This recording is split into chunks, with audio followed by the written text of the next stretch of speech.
As the story begins, we see the calm sea and then a man sitting on his yacht watching the news. The news reports about the CEO of DM Financial Investments, Chairman Yahello. It has been 1 year since he vanished, taking with him large sums of money from investments and loans provided by his investors. Victims, who have lost amounts ranging from small sums to significant fortunes, are demanding a swift investigation and the immediate arrest of Chairman Na. Meanwhile, the police are actively requesting an urgent red notice from the international authorities. The man watching the news is revealed to be none other than Chairman Yahello himself. Listening to the broadcast, he smirks to himself. With a mocking tone, he thinks that they must all be goofing around. He wonders what they are going to do now. In his mind, he calls the ones who were deceived fools. As the former CEO of DM Financial, Chairman Yahello believes that smart people like him take all the money. Then the girl whom he had kept with him for his pleasure handed him a glass of juice. Smirking once again, he drank the juice. The scene then shifted to night. We see Yahello sleeping peacefully, when suddenly someone repeatedly called his name, urging him to wake up. Yahello slowly opened his eyes and looked ahead, seeing a man sitting on a chair in the darkness. Seeing this man, Chairman Yahello was utterly shocked. The man seated in the chair spoke to Chairman Yahello, questioning if he enjoyed spending the stolen money while middle class and poor people were losing their minds over their lost savings, and he was out there enjoying a world tour on his fancy yacht. He asked if Yahello felt no shame at all. Hearing this, Chairman Yahello became extremely frightened and asked who the man really was. The man stood up from his chair and with a disappointed tone reminded the chairman that he had so quickly forgotten his voice. Then the man moved his face from the darkness into the light. Seeing his face clearly, Chairman Yahello immediately recognized him. It was none other than Director Kim Moo-hyuk. Recognizing him, Chairman Yahello grew even more terrified and asked how he had come there. Director Kim Moo-hyuk said he had come to collect the debt that Yahello had taken from Tazan Capital. Hearing this, Yahello, filled with fear, responded by saying he didn't understand what Director Kim was talking about and claimed to know nothing. Shouting, Chairman Yahello called for his security guards, but then he noticed all of his guards were lying unconscious. Smirking, Director Kim Moo-hyuk told him to calm down, assuring that they hadn't come to take him back to Korea. They had only come to collect their money. Then Kim Moo-hyuk showed Chairman Yahello exactly how much money he had stolen. He explained that for the principal amount and the pending annual interest, the total came to 320 billion and 20 million won. The amount Yahello needed to deposit was 470 billion and 20 million won. Seeing this, Chairman Yahello was utterly shocked and exclaimed in disbelief at the amount, 470 billion won.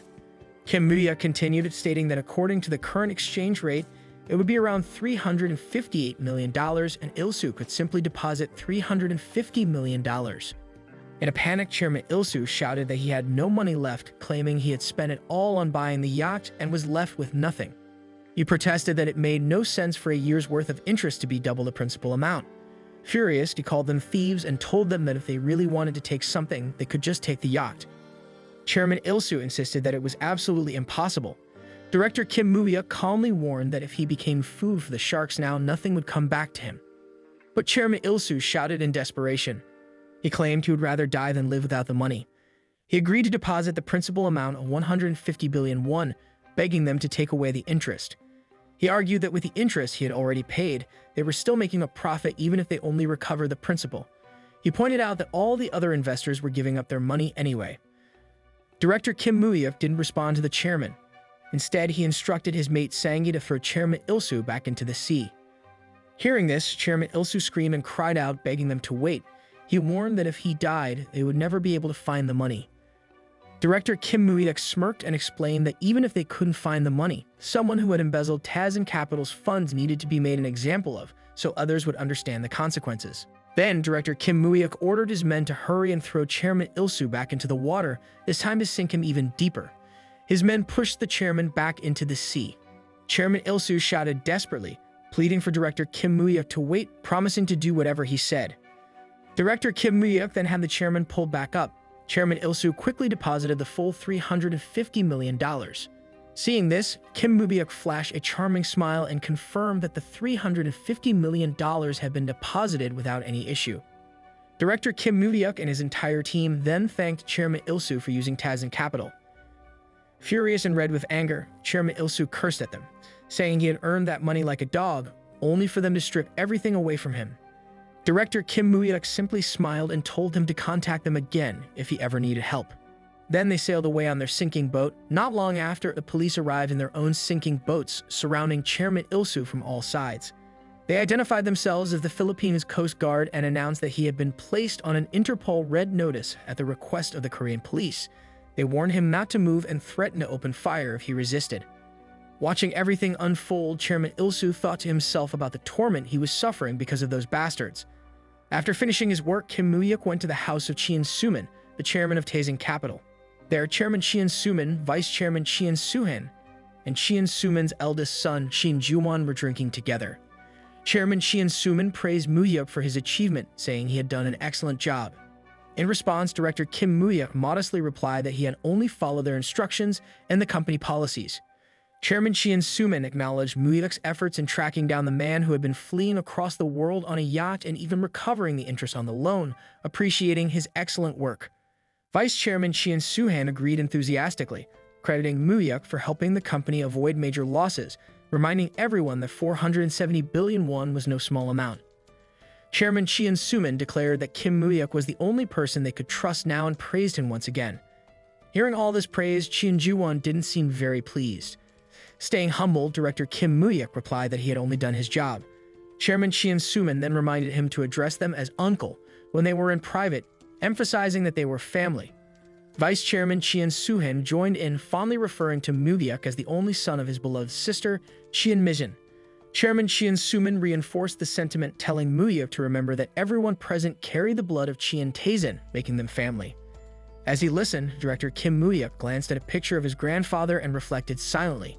He thought of his maternal grandfather, the legendary figure of Myeongdong's loan shark industry, Chien Taesong. In the past, even the wealthiest elites had to bow their heads to borrow money from him. He was known as the ruler of South Korea's loan shark empire and the loan shark king. His known assets spanned cash, investment shares, stocks, real estate, foreign funds, and more, amounting to trillions of won. However, Kim Moo-yuk lamented that none of it had been left to him, his maternal grandson. The fortune was inherited by Chien Taesong's biological children, the brothers Chien Soo-min and Chien Soo-han, and then by their children. Turning to his son, Chairman Chien Soo-min questioned Chien Joo-won about his absence from the company and pointed out how hard Moo-yuk was working. He asked if Joo-won had managed to find CEO Yoon, who had embezzled the apartment construction funds. Chien Joo-won casually replied that he thought he would find him soon. This response angered Chairman Chien Soo-min, who shouted at Joo-won, furious over his repeated requests for more time. He reminded him of the last time he had failed because he was under the influence of drugs. Watching this, Director Kim Moo-yuk thought to himself about Chien Joo-won, the eldest son of Chien Soo-min. He saw him as an incompetent, greedy drug addict living a life of privilege. Chairman Chien Soo-min scolded Joo-won further, calling him pathetic and expressing his embarrassment in front of Moo-yuk. He then turned to Kim Moo-yuk, acknowledging his hard work and telling him to rest. Moo-yuk politely accepted, thanking his uncle before leaving the house. As soon as he stepped out, the atmosphere inside turned livelier and the family continued their party, laughing and enjoying themselves even more. Driving away, Kim Moo-yuk thought back to 30 years ago. He remembered how hard he had tried to be recognized as part of the family, taking on all kinds of tasks and obeying every order. Yet, despite everything, he still couldn't become a true member of the Chien family. As he drove, a reminder popped up on his phone, notifying him about his grandmother's ancestral rites taking place that day. He thought of his grandmother, the only family he had left after losing his parents. His grandmother had passed away 30 years ago that very day. Director Kim Moo-yuk was buying items for his grandmother's ancestral rite when he received a call from Park Sang-gi. Park Sang-gi informed him that he had found CEO Yoon of Jingyun Construction in Incheon and that the chairman had ordered to catch him immediately. Kim Moo-yuk pointed out that this was supposed to be Joo Won-hyung's task, but Park Sang-gi clarified that the chairman had instructed Kim Moo-yuk to handle it himself. Confirming the chairman's direct order, Kim Moo-yuk agreed to go right away. Without delay, Kim Moo-yuk arrived at the location Park Sang-gi had mentioned. He called to ask where Sang-gi and the rest of the team were, as he didn't see anyone around. Suddenly, the rest of the team appeared, armed and surrounding Kim Moo-yuk with an odd attitude. They sarcastically remarked that the chief had arrived. Seeing this, Kim Moo-yuk grew angry and demanded to know what they were trying to do and where Park Sang-gi was. At that moment, Park Sang-gi showed up, smirking and casually apologizing for calling him out so late at night. Furious, Kim Moo-yuk shouted at him, questioning what he thought he was doing. Suddenly, a car came speeding towards Kim Moo-yuk, but he quickly dodged it by jumping aside. Immediately after, the entire group attacked him. Despite being outnumbered, Kim Moo-yuk fought back fiercely. However, one of the attackers landed a heavy blow, forcing him to the ground. He looked at Park Sang-gi, accusing him of betrayal and asking how he could do this to him. Without mercy, another attacker struck Kim Moo-hyuk hard on the head, rendering him unconscious. Sometime later, Kim Moo-hyuk regained consciousness only to find himself tied up inside his own car. Realization struck him as he noticed they were preparing to push the car into the sea. Desperately, he shouted at Park Sang-gi, demanding to know what he intended to do and begging to be freed. Park Sang-gi coldly replied that he couldn't help him as he had been ordered to make Chief Kim Moo-hyuk retire. Kim Moo-hyuk, filled with frustration, questioned who had given the order. Was it Chairman Chien Soo-min, Chien Soo-hin, or Chien Ju-won? He demanded to know the truth. But Park Sang-gi dismissed the question, saying it didn't matter who gave the order. He reminded Kim Moo-hyuk that they were merely servants who followed commands, and with that, he bid him goodbye. The men then started pushing the car towards the water. Kim Moo-hyuk kept shouting, pleading for them to stop, but they ignored him and finally shoved the car into the sea. As the car sank, Kim Moo-hyuk's mind filled with bitter thoughts. He wondered if he was truly going to die like this after serving the Chien family so loyally. He couldn't believe his life would end in such a meaningless way after being used like a dog. He thought of his grandmother and felt sorry, remembering his promise to take care of her memorial service. Now he thought he was on his way to meet her.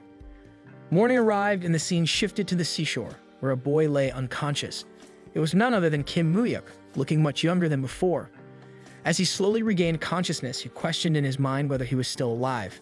Suddenly, a boy came over and kicked him. There were more boys nearby, but Kim Moo-hyuk, regaining his strength, fought back and began to beat them all. Kim Moo-hyuk couldn't understand why everyone was gaining up on him and beating him. Suddenly, another boy rushed at him, shouting curses and tried to hit him, but Moo-hyuk landed a strong punch, knocking the boy to the ground.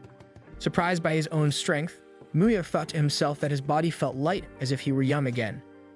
Two more boys charged at him, but Moo-hyuk quickly kicked them down. Watching this, the rest of their teammates grew angrier and all attacked Moo-hyuk together. However, Moo-hyuk fought them off effortlessly, beating them all down. Afterwards, he gave a terrifying death glare towards the last two remaining boys and warned them to get lost. Terrified by his fierce gaze, the two boys panicked and ran away with the others. Exhausted, Kim Moo-hyuk sat down. Just then, another boy shouted after the fleeing group, cursing at them and challenging them to come back for a proper fight anytime. Turning to Moo-hyuk, the boy casually remarked that he had come looking to flirt with girls but found only boys instead. He noticed Moo-hyuk sweating and jokingly offered him a cigarette. Watching his carefree attitude, Moo-hyuk wondered in disbelief if this guy was really a high schooler. Then he spotted the name on the boy's uniform. It was Lee Myung-soo, his best friend from middle school. Another boy placed his hand on Moo-hyuk's shoulder and praised him, saying that, as expected, Moo-hyuk was the best at fighting and handled the group all by himself. Recognizing him, Moo-hyuk realized it was Park Han-sung, another close friend from middle school. He recalled that Han-sung's father was a policeman, so they never had to worry much even if they caused trouble. Curious, Moo-hyuk asked his friends where they were. Myung-soo, surprised by the question, checked if Moo-hyuk was okay and if he had lost his mind. Han-sung then answered that they were in Gwangali. Moo-hyuk grew more confused. Seeing his puzzled face, Myung-soo asked what was wrong and wondered why Moo-hyuk was suddenly using the Seoul dialect and asking strange questions. He even asked if Moo-hyuk had hit his head too hard earlier. Grabbing Moo-hyuk's head, Myung-soo checked but said it seemed fine, joking that it felt as hard as stone. Moo-hyuk then asked them what year and date it was. Myung-soo, confused but concerned, replied that it was the 21st of September, 1990 and asked again if Moo-hyuk had hurt himself somewhere. Moo-hyuk's mind raced as he processed the date. He clearly remembered dying after falling into the sea, yet somehow he had returned to the past 30 years ago.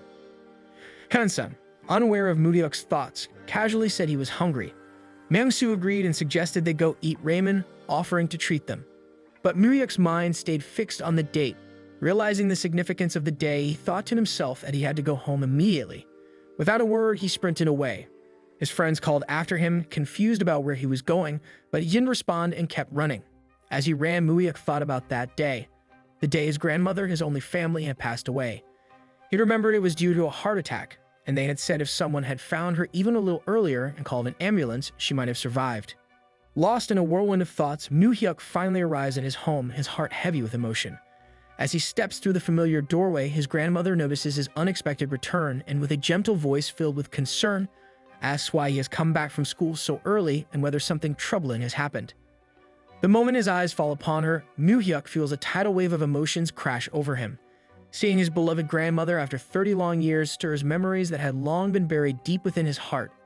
Overwhelmed, tears begin to stream down his face, blurring his vision as he struggles to compose himself. Noticing his breathless state and tear-streaked face, his grandmother grows increasingly alarmed.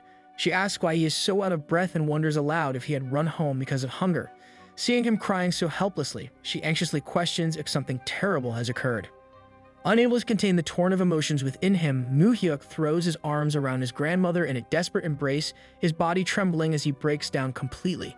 Through broken sobs, he tries to explain, but the only words that escape are that it's nothing. It's just that he misses her so deeply, with every fiber of his being.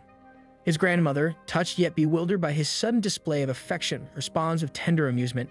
She tells him how, seeing him cry like this, it feels as though he has returned to the innocence of childhood. With warmth in her eyes, she reminisces about how beautiful he always was, whether he smiled or shed tears, and marvels at how much he has grown over the years. Wiping away his tears with trembling hands, Moo-hyuk tightly clasps his grandmother's frail hand, urgency rising in his voice. He pleads with her, telling her that this is not the time for sentimentality. They must go to the hospital immediately. Startled by the sudden insistence, his grandmother asks in confusion why there is any need to visit the hospital. With desperation sharpening his words, Moo-hyuk explains that she could collapse at any moment and urges her to have a proper medical checkup without delay. His grandmother, still unaware of the gravity of the situation, tries to reassure him softly, insisting that she is not ill and there is no cause for concern. But Moo-hyuk, unable to mask his fear, raises his voice, shouting that she must hurry, that her life could be in danger.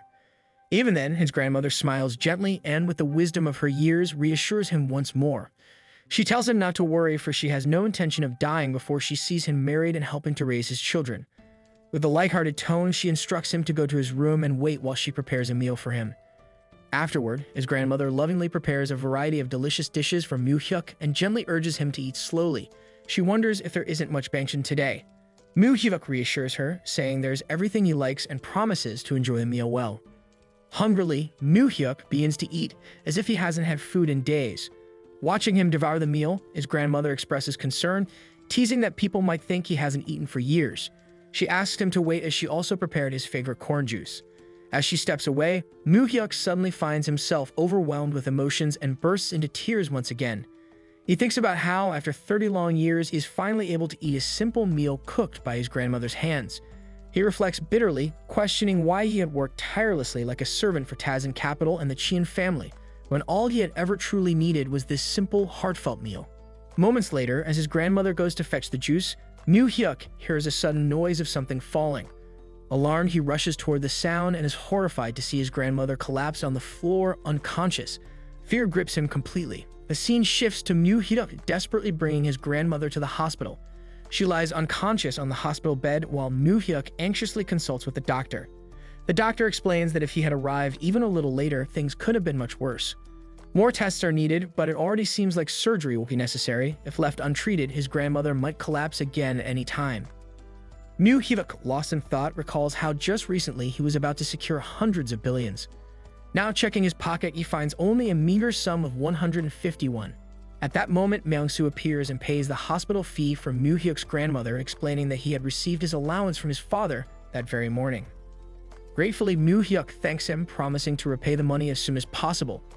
In his thoughts, Moo-hyuk remembers that Myung-soo's father owned a large adult entertainment business in the main street of Nampodong. Myung-soo brushes off the offer of repayment, telling Moo-hyuk not to worry about such things since it's for his grandmother's hospital expenses. He reminds Moo-hyuk how they've all enjoyed countless meals prepared by his grandmother over the years. Hyung-sung also chimes in, telling Moo-hyuk to focus solely on taking care of his grandmother and assures him that they will visit her often. Concerned, Myung-soo asks if his grandmother will truly be alright and inquires about the treatment and medications needed. Moo-hyuk, burdened with worry, recalls the doctor's earlier words about the necessity of surgery. Without it, his grandmother might faint again at any moment, and the surgery would cost around 10 million won. Moo-hyuk thinks bitterly about how 10 million won once seemed like a trivial amount before his death, but now all he has are a few coins in his hand. At this point, he realizes that there is only one path left to save his grandmother and ensure the surgery is done. Determined, he heads to a telephone booth and places a call to someone in Pyeong Changdong. He identifies himself as Kim Moo-hyuk and asks for a message to be delivered to Chairman Chian Tae-sin. He declares himself as the son of the chairman's only daughter, Chian Mi-suk, and says that he wishes to meet his grandfather. Moo-hyuk stood atop the roof of Dan Busan Hospital, the very hospital where his grandmother had been admitted. He gazed over the city, deep in thought.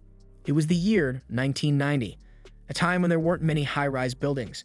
The cityscape was simple, almost nostalgic. He thought to himself, this is exactly how he remembered Busan from those days. It felt surreal.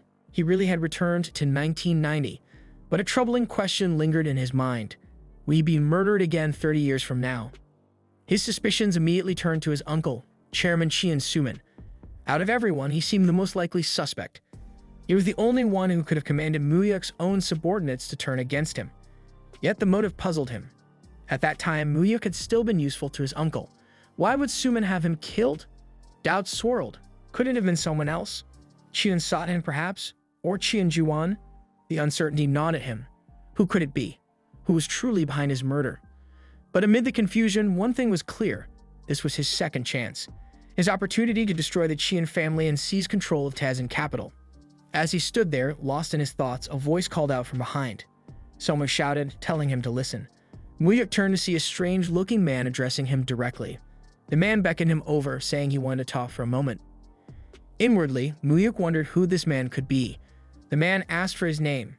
Suspicious, Muyuk questioned why he wanted to know. Why was this man interested in his name? A cautious thought crossed his mind. Could this be a thug? One of the men looked at Kim Muyuk with irritation, questioning what was wrong with him and why he was acting tough. Another man beside him simply commented that he was losing. The strange man in the group scoffed and remarked on Kim Muyuk's lack of manners in front of his elders. Calm and composed, Kim Muyuk says it was proper to ask for someone's name only after introducing yourself first. The strange man laughed off his remark, introducing himself loudly as Park Dongsu, emphasizing his name as if it carried weight, and asked if Kim had heard of him before. In his mind, Kim Muyuk recognized the name. Park Dongsu was the second in command of the Sasan gang, which ruled over the Jung district of Busan. He had made a name for himself, climbing the ranks within just 5 years of joining, and was recognized as the next heir of the gang. But in 1990, during the so-called War on Crime, Park Dongsu had been framed for all his boss's crimes.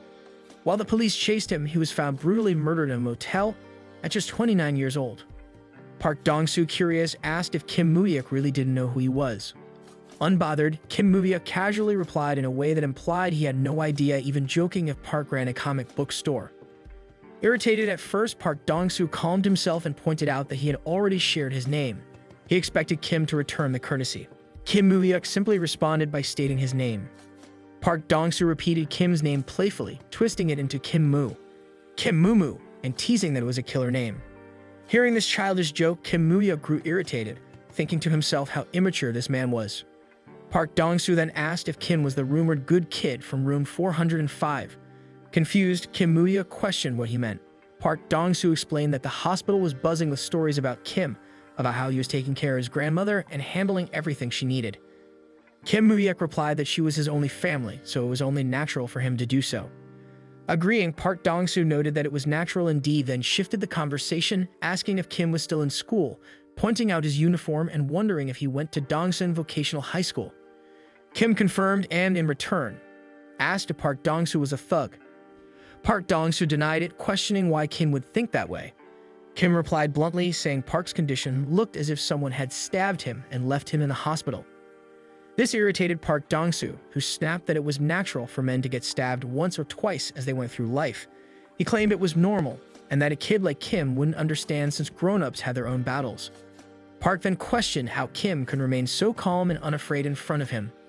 Kim, unfazed, asked if he was supposed to be scared. Frustrated, Park called Kim a punk, annoyed at how he always had to get the last word. Kim Muyuk then stepped closer and, keeping his composure, asked if he could leave now since the conversation seemed over. Park Dongsu, finally giving in, allowed him to go. Before Kim left, Park called out to him mockingly, twisting his name again to Kang Mumu, and told him to take care of his grandmother and that they'd meet again. Hearing this, Kim Muyuk felt a fresh wave of irritation. Park had changed his name just like that. As Kim walked down the stairs, his thoughts lingered on Park Dongsu of the Sasan gang. At this point, the gang wasn't yet a national force, but it still wasn't small either. Kim considered that one day Park Dongsu might just become useful to him. Kim Muyuk walked into his grandmother's cabin and noticed a man speaking with her. His grandmother turned to him and introduced the man, saying someone had come to meet him. As the man faced Muyuk, he instantly recognized him and thought to himself that this was Director He. They both stepped outside to talk and went to a coffee house. There, the man introduced himself as Ha Myung-hoon and mentioned that he worked for Chairman Chian Tae-jin. Muyuk already knew about him, recalling that Ha Myung-hoon was his grandfather's right-hand man, someone the chairman trusted deeply until his last breath. In his past life, it was Ha Myung-hoon who had informed him about his maternal grandfather, Chian Tae-jin, during his grandmother's funeral. Ha Myung-hoon told Muyuk that he needed to come with him to Seoul. Muyuk, unfazed, asked why the chairman hadn't come himself. Surprised by his composure, Ha Myung-hoon thought to himself how unnatural it felt for someone so young to have such confidence. He sensed that Muyuk wasn't bluffing. Ha Myung-hoon explained that the chairman was a busy man and didn't have time to meet him. But Muyuk clarified that he wasn't asking for a meeting. He was talking about his mother, Kim Mi-jin. Deep down, Muyuk already knew that the chairman wouldn't come. He expected the man to scoff at the very idea of being summoned. Muyuk pressed further, pointing out that the chairman hadn't even visited his mother's columbarium after her death. If the chairman wanted to meet him, he needed to go there first. Hearing this, Ha Myung-hoon fell silent, unable to respond. Muyuk thought back to his past life when he had no choice but to follow their instructions. He had been nothing more than an orphan, and Ha Myung-hoon had offered to handle the funeral expenses. He was told to leave for Seoul after the funeral and meet the chairman, who promised that his survival would be taken care of if he obeyed. Back then, without his grandfather's help, he would have had to quit school. But this time, things were different. Now he knew the truth. With firm resolve, Muyuk asked Ha Myung-hoon to deliver his message. If the chairman wanted to meet, he had to come himself. Muyuk then stood up, wished the director a safe journey back, and left. Ha Myung-hoon, watching him go, felt a wave of unease. He wondered what this overwhelming presence was, realizing that the reports of Muyuk being just a troublemaker might have been wrong. He saw something more. The only son of Chairman Chian Tae-jin's daughter, Kim Mi-jin, didn't seem like an ordinary boy. Returning to the hospital, Muyuk told his grandmother everything. Shocked, she asked if the chairman had really told him to come to Seoul. Muyuk confirmed it, adding that he had told the director the chairman needed to visit his mother first. It was outrageous that she had died 17 years ago, and he had never visited her columbarium. His grandmother hesitantly asked if he truly knew what kind of person his mother's father was. Muyuk replied that he knew. The man ran his business in Seoul. He admitted to calling the number she had hidden from him, the same one she used to contact the chairman's people. Stunned, his grandmother began to protest, telling him he had to treat his grandfather well. But Muyuk, still defiant, questioned why he should. After all, the man had ignored them for 17 years. His grandmother insisted that he couldn't act this way, but Muyuk gently embraced her.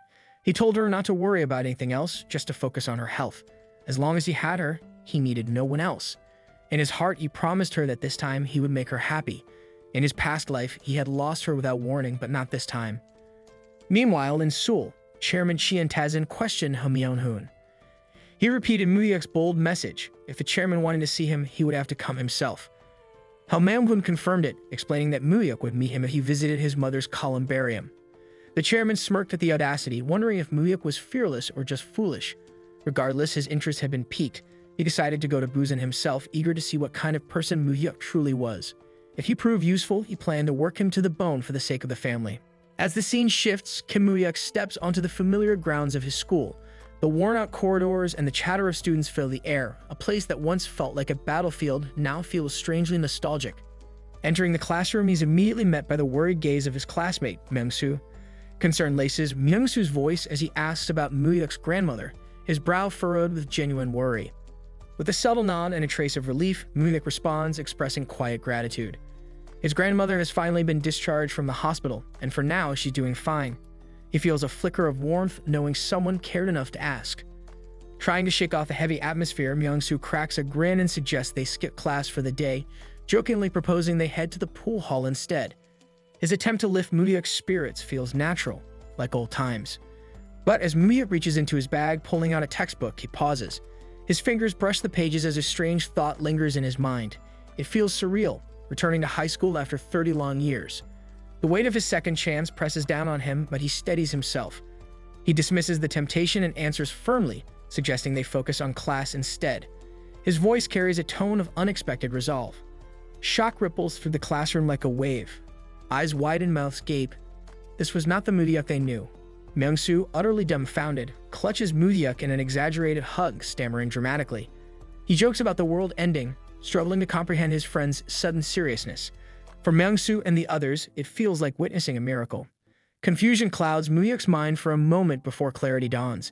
He recalls his younger self, a delinquent with no interest in studying, until his grandfather's harsh demands forced him to change.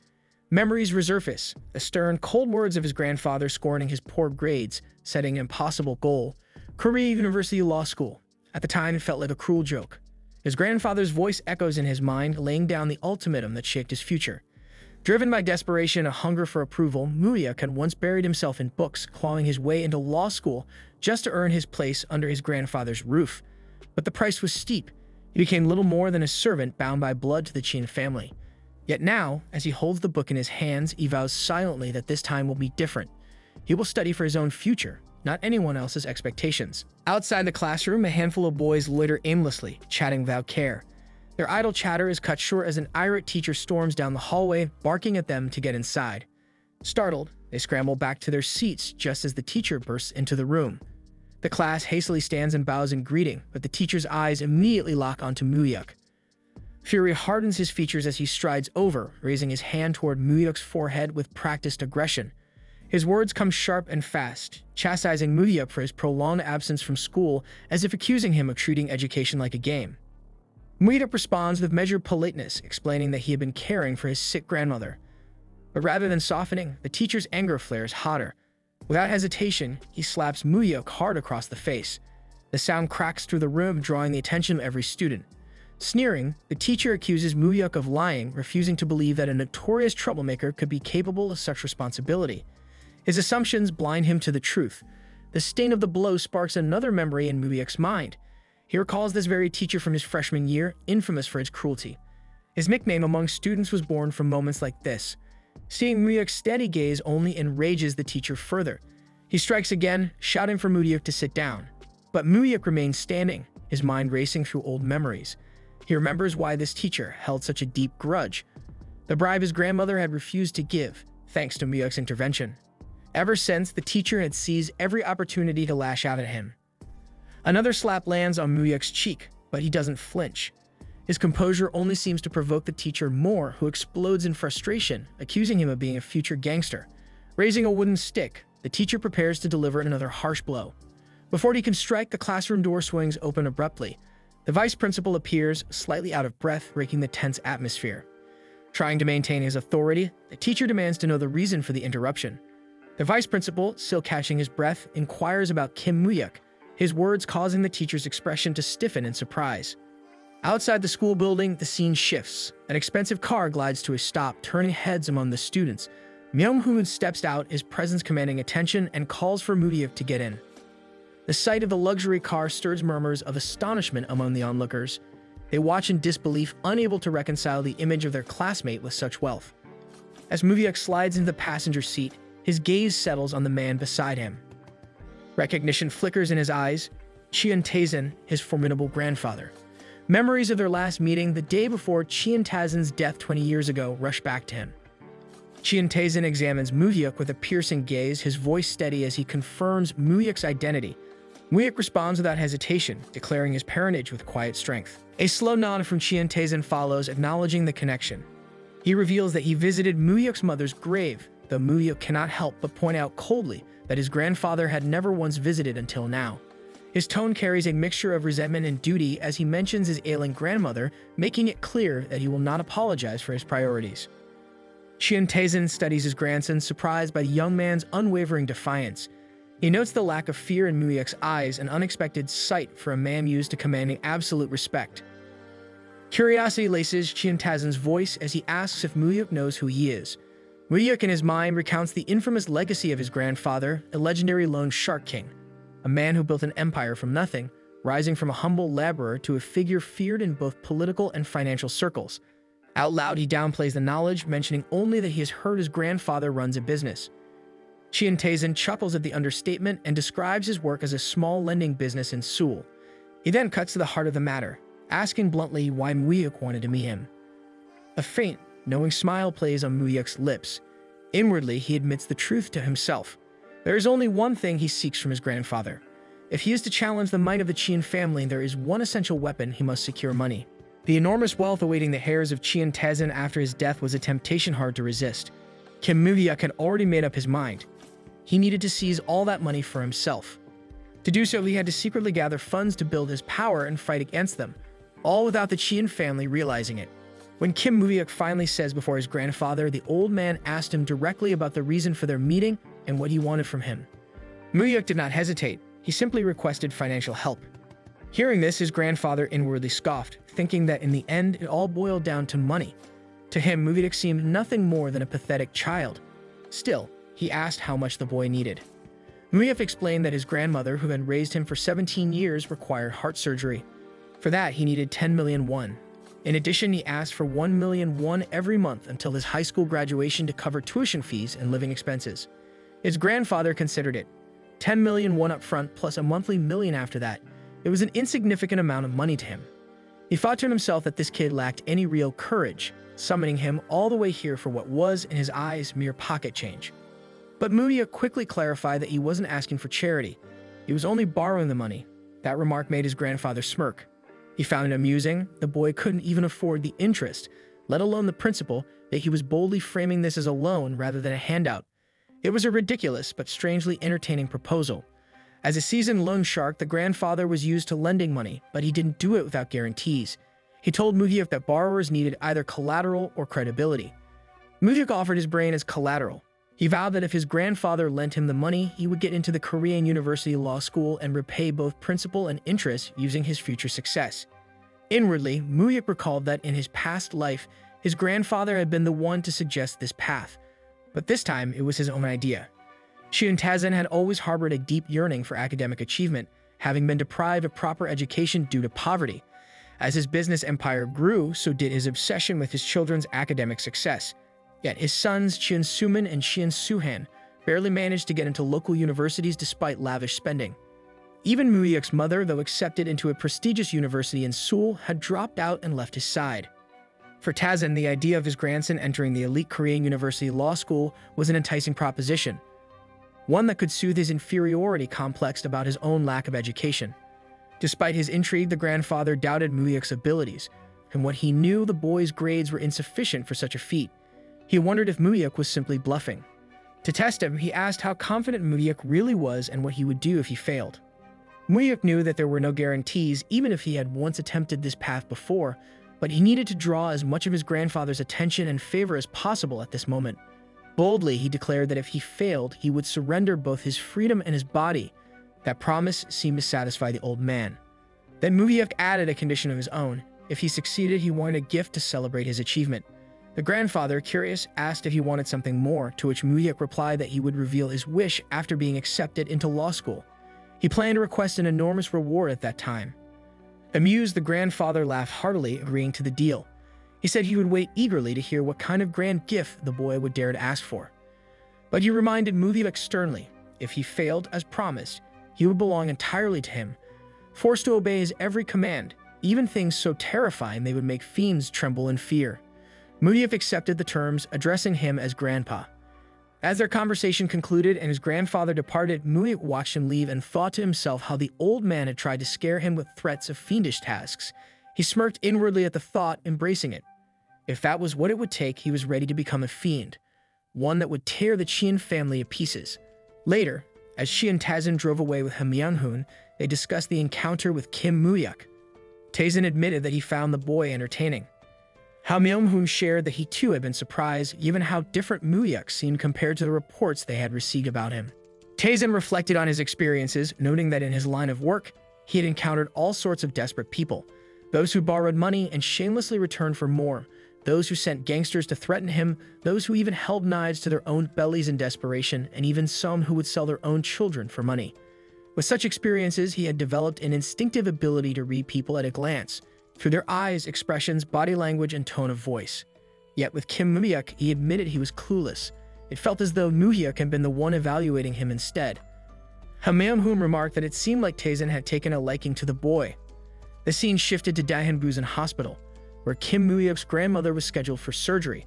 Before the operation began, Moo-hyuk made a heartfelt request to the surgeon, asking him to ensure his grandmother's safety. The doctor reassured him not to worry, as the procedure was not overly difficult, and she would recover fully after the surgery. As the operation commenced, Moo-hyuk, though deeply anxious, was soon approached by Park Dong-soo. Dong-soo casually asked if Moo-hyuk had been keeping up with school and eating properly. He wondered if the boy had time for a smoke on the rooftop. Muyuk pointed out that, as a high school student, he probably shouldn't be hearing such suggestions. He declined, stating that he was busy with his studies. In a playful, dramatic manner, Dongsu teased him, questioning why a young boy would bother with studying instead of enjoying his youth. But he conceded that if Muyuk needed to study, he wouldn't hold him back. Before leaving, Dongsu handed him a piece of chewing gum, advising him to chew it whenever he felt sleepy and promised to see him later. Watching him go, Muyuk thought to himself that at this point in time, Park Dongsu was already a well-known thug, second in command of a gang with hundreds of members. Despite this, he found Dongsu to be unexpectedly amusing, but soon, he remembered, when the government would declare war on crime, Dongsu's fate would change. Stepping outside the hospital, Muyuk noticed a car pull up. Several men emerged, weapons in hand, and headed into the building. Recognizing the situation, Muyuk realized they were likely there to assassinate Park Dongsu. A smirk played across his lips. He knew that Dongsu was not meant to die today. Perhaps this turn of events could even give him an opportunity to win Dongsu over to his side. The gangsters storm into the hospital reception. They demand the location of Park Dongsu's ward. The receptionist, caught off guard and trembling, stammers as she tries to maintain composure, nervously asking about their relationship with the patient. Their boss scoffs, eyes filled with disdain, and snaps back, questioning if she's blind. His voice booms as he declares they're here to visit him, sending a wave of fear through the hall. Suddenly, a calm yet sharp voice cuts through the tension. Kim Muyuk appears from behind, his gaze unwavering. He asks if they're looking for brother Dongsu. His expression remains cool as he introduces himself as Dongsu's little brother and confidently offers to guide them to his ward. As they follow, Kim Muyuk's mind races. These punks dare to stir trouble in the hospital while Grandma is fighting for her life in surgery. His fists clench at his sides, rage simmering beneath his calm exterior. Let's get them out first and settle this properly.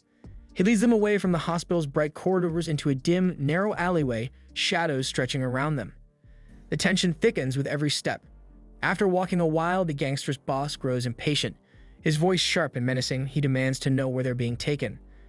Kim Muyuk stops in his tracks and turns slowly, his eyes cold as steel. He bluntly asks if they come to kill Park Dongsu. The boss smirks wickedly, as if entertained by the question. Without hesitation, he whips out a gleaming knife, its blade catching the faint light. He sneers, admitting the truth, then snarls, demanding to know how Kim Muyuk figured it out. Mocking him as a mere kid, he lunges forward with a knife, ready to spill blood. But before he can strike, a commanding voice echoes through the alley.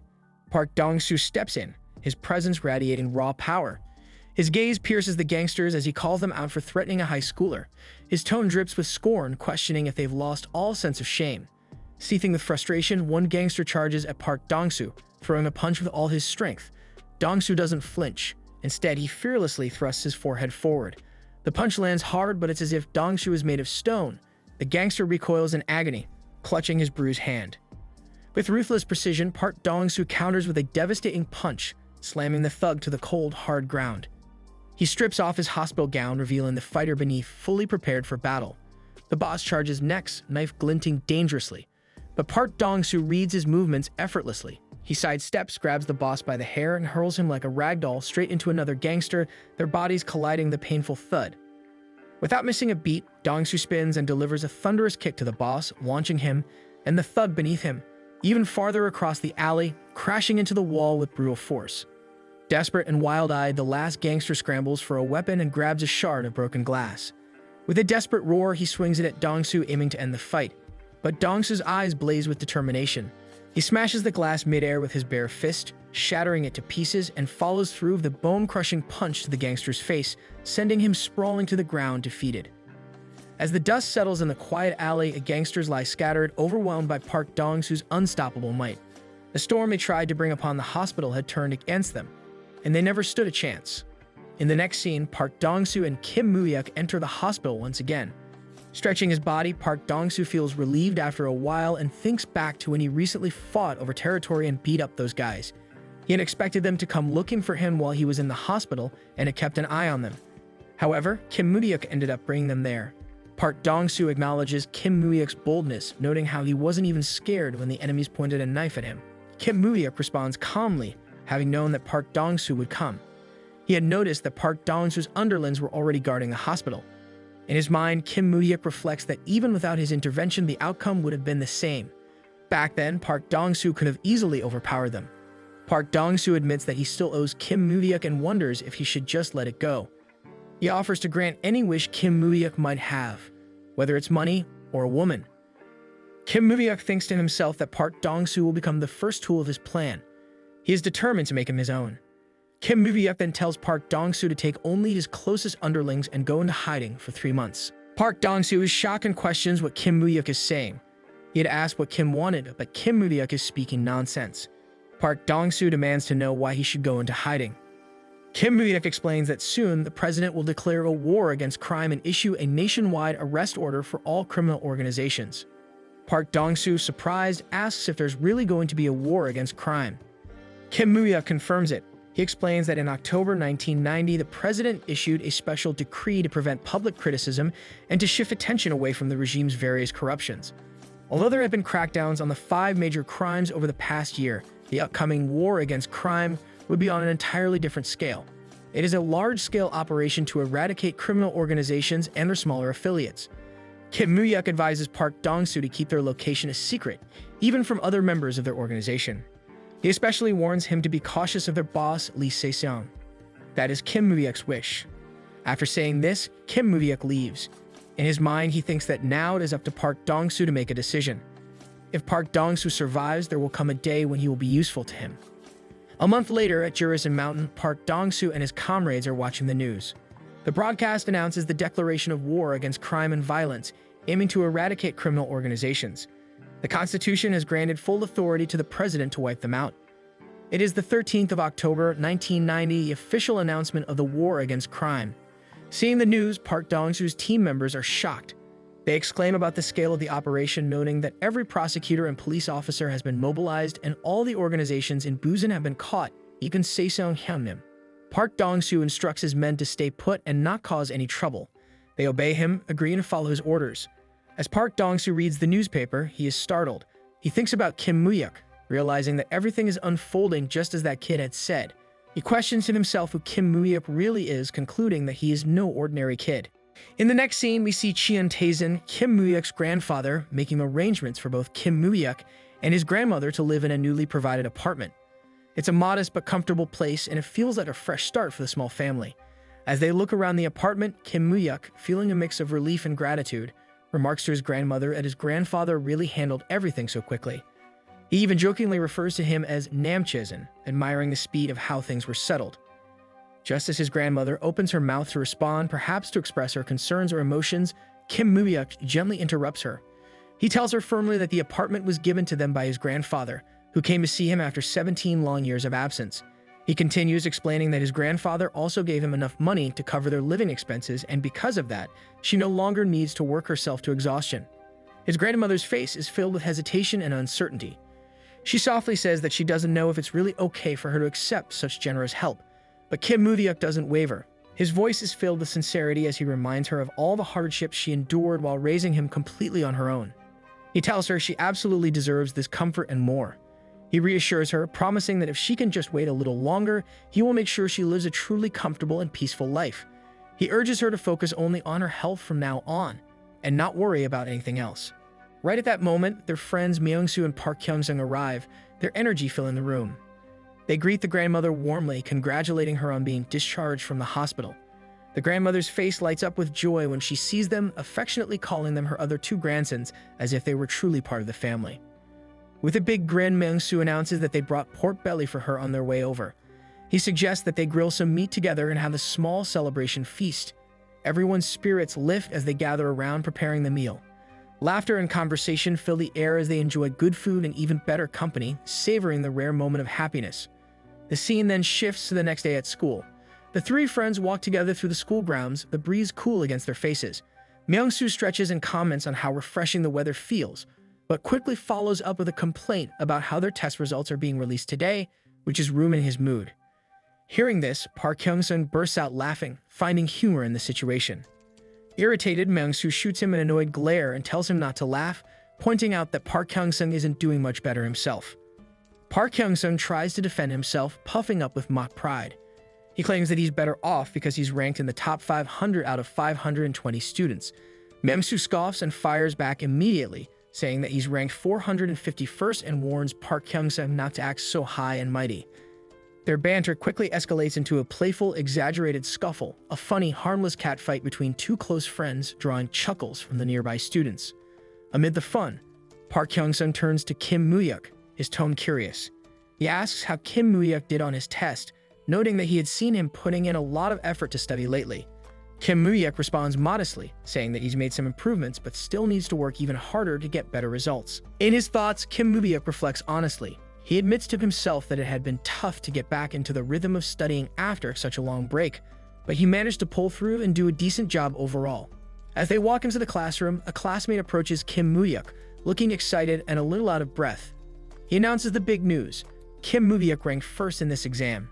Myung-soo, taken aback, immediately asks if it's really true, wondering how the classmate found out. The student explains that he overheard the teachers talking about it in the office earlier that morning.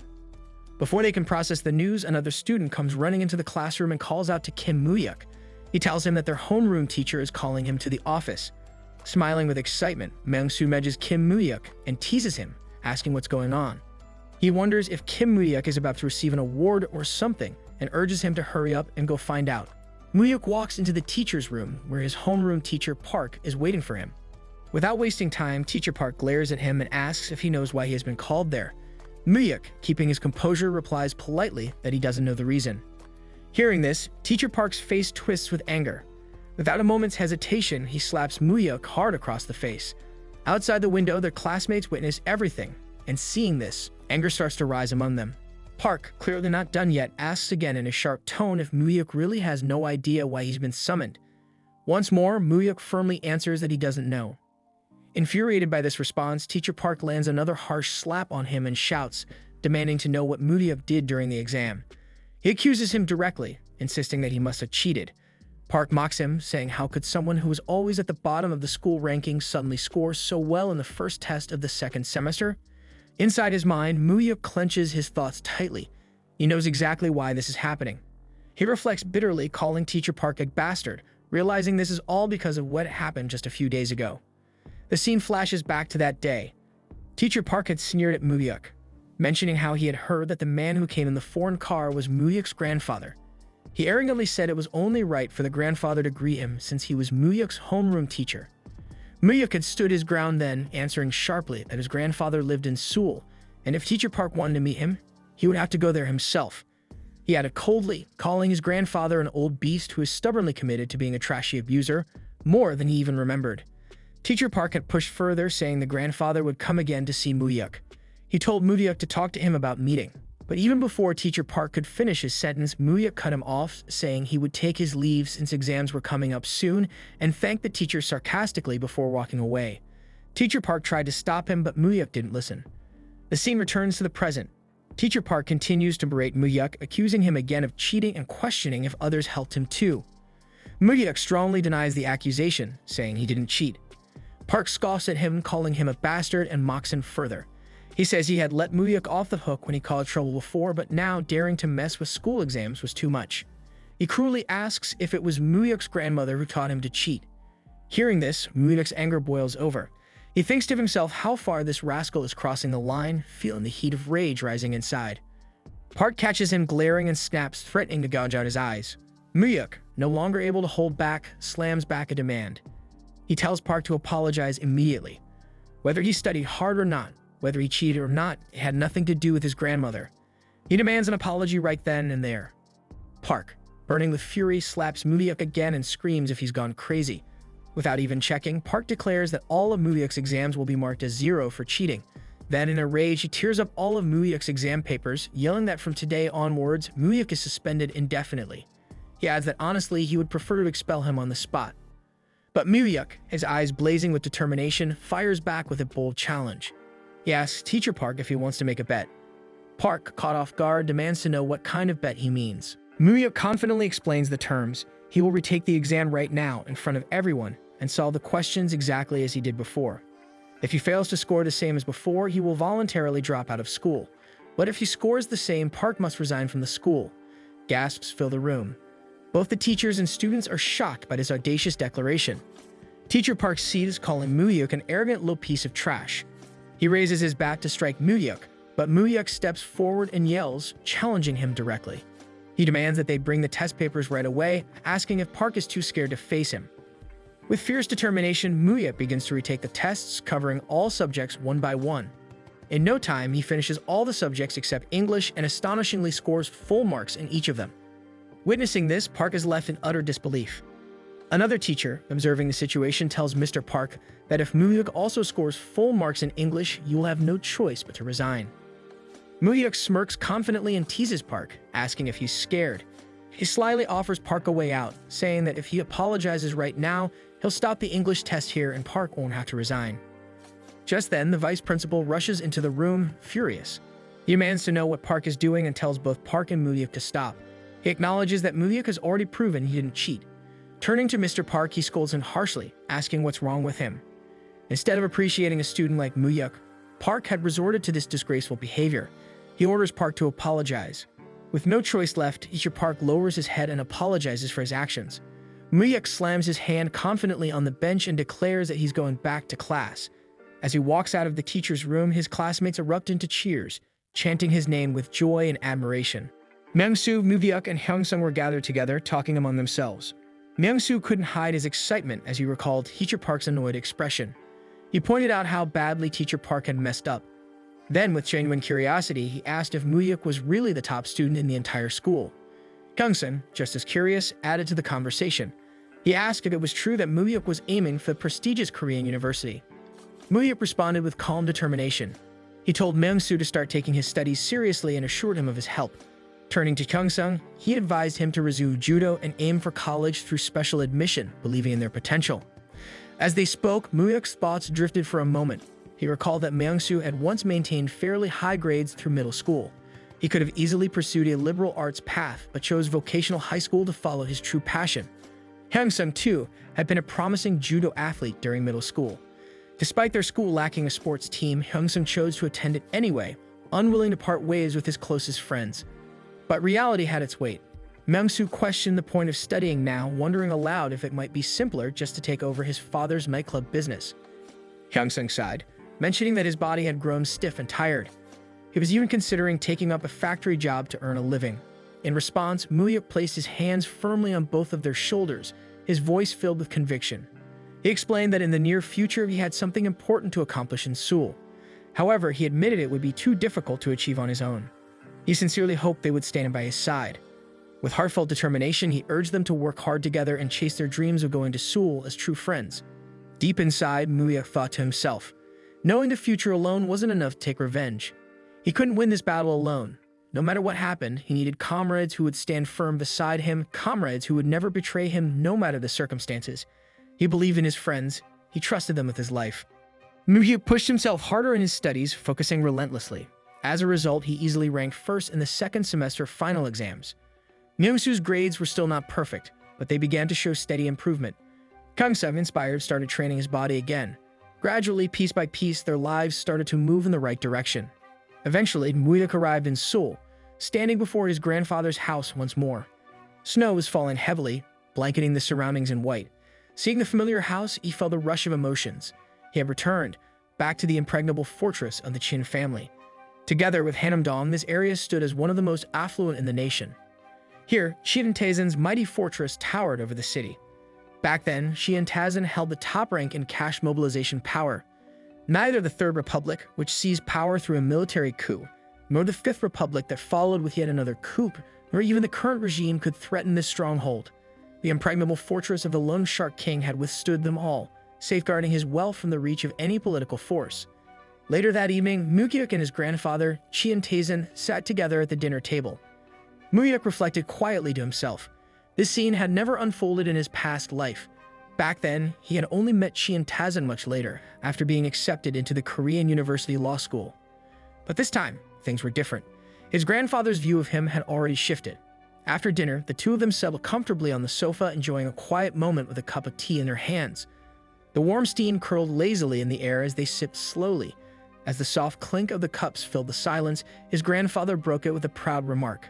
He mentioned hearing that Muyuk had ranked first in 2 consecutive semesters. Though the school might not have been among the elite, it was clear that Muyuk hadn't been exaggerating before. His grandfather acknowledged that such achievements were proof of real intelligence. Hearing these words of praise directly from his grandfather's mouth, A bright smile tugged at Muyuk's lips. His chest swelled with a quiet pride. Moments like these, when his efforts were genuinely recognized, felt deeply rewarding. His grandfather, looking thoughtfully at him, then said that since Muyuk was someone who kept his promises well, he wanted to give him a gift. He asked warmly if there was anything Muyuk desired. Muyuk, keeping his calm, replied that, as he had said earlier, he would let his grandfather know after he got accepted into university. His voice was steady, but his mind couldn't help but feel curious about where this conversation was heading. But his grandfather wasn't planning to let it go so easily. With a slight smile, he reminded Muyuk of his earlier promise. If Muyuk managed to get into Korea University Law School, he would grant him whatever he wished. Yet even now, he asked him to speak up if there was something he wanted in the present moment. Muyuk thought to himself, a bit amused. Was his grandfather trying to play the role of a kind and doting grandparent? If so, then maybe it wouldn't hurt to ask for something lighthearted. He figured he might as well play along. An allowance seemed like a simple enough request. But instead of asking for cash, Muyuk, with a glimmer in his eyes, requested some company shares from his grandfather. His grandfather raised an eyebrow, clearly surprised, and asked if Muyuk even understood anything about the stock market. With a small, honest smile, Muyuk admitted that he didn't know much. That was exactly why he was asking his grandfather for guidance. If he were to invest now, he wanted to know which company's stocks would be a wise choice. Deep inside, Muyuk thought to himself that asking for stocks instead of money might just come across as an innocent request from a curious grandchild. Maybe his grandfather would find it amusing. His grandfather chuckled softly, clearly entertained by Muyuk's clever angle. Without wasting a moment, he called for Director Ho to join them. The atmosphere in the room shifted slightly, becoming more serious yet still warm. Shin Taezang, with his usual authority, asked Director Ha about their stake in Daehyun Corporation. Director Ha, after checking the numbers, responded that they currently held a 4% stake. Without hesitation, Shin Taezang ordered him to transfer the entire stake to Muyuk. Since it was a gift for his beloved grandchild, he made sure to emphasize handling the taxes properly to avoid any unnecessary complications later. Director Ha respectfully acknowledged the instructions, assuring him that everything would be handled smoothly. Muyuk's mind raced as he processed what had just happened. Daehyun Corporation. At that point in time, Daehyun was the undisputed top conglomerate, towering over all other chaebols. In South Korea, chaebol referred to massive, family-run conglomerates that dominated the economy. But after the founder's death, internal conflicts among the heirs eventually led to the group's fragmentation. Daehyun's stock wasn't just about monetary value, it was about legacy, power, and influence. Overwhelmed with gratitude, Muyuk turned to his grandfather and expressed his heartfelt thanks for the incredible gift. Inwardly, he reflected on the situation. It was extremely difficult to get your hands on Daehyun's shares, even if you had the money. Truthfully, he had expected just a small allowance. But fate had turned this simple conversation into an unexpected windfall. What he thought would be a minor gift had turned into something monumental. At that moment, Chien Suman and his brother and Sesoo Mayan's wife and their son Jinwon entered the room. Their presence felt heavy, as if they carried secrets cloaked beneath polite smiles. Kim Muyuk's eyes narrowed slightly, his mind racing. To himself, he thought these people were highly suspicious. Out of everyone, they were the likeliest to have given the order to kill him. Perhaps it wasn't just one of them, but all of them together, conspiring in the shadows. His gaze hardened. This time he swore he would not die so easily. They would pay dearly for what they had done. He would make sure of it. Shin Taezang's voice broke through his thoughts, introducing them as Muyuk's uncles and aunt. He urged Muyuk to greet them properly. Caution flashing in his mind, Muyuk reminded himself to stay careful.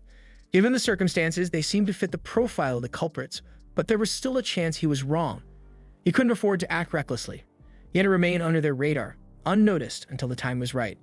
Suppressing the storm within, Muyuk lowered his head politely, offering them a respectful bow. He introduced himself in a calm, composed tone, masking his suspicions beneath a layer of courtesy. Shin Soman regarded him for a moment before speaking. He acknowledged Muyuk as Misuk's son and remarked on the difficult path the boy had walked, growing up without his mother and raised solely by his grandmother. A flicker of false warmth crossed his face as he welcomed Muyuk back into the family fold. He offered empty words of support, saying that if Muyuk ever needed anything, he shouldn't hesitate to ask. After all, they were family. But beneath the surface, his eyes seemed to weigh Muyuk carefully, as if measuring his worth. The scene then shifted. Chien Taezang was now in private conversation with Chien Suman. Suman and his wife, his voice carried a quiet authority as he asked his son Suman about her mother-in-law's business affairs. He had heard whispers that the Samsung group was struggling under pressure. Stillman's wife quickly reassured him, brushing off the concerns. She claimed everything was fine, insisting that the media was simply stirring up baseless rumors, as they often did. She reminded her father of her father-in-law's nature, a man not easily shaken by gossip. Qian Taizhen gave a knowing nod. He agreed, describing the man as ruthless, someone who neither shed blood nor tears in the pursuit of his ambitions. Still, Qian Taizhen instructed her to pass along a message. If they ever needed support, they could count on him. Family by marriage was still family, and he could not, in good conscience, turn his back on them. His daughter promised to deliver his words, bowing her head slightly in gratitude. Turning to Su-han, Qian Taizhen inquired about Mr. Kim. Su-han responded that his father-in-law was doing well, maintaining his political activities without any trouble. Qian Taizhen's expression sharpened.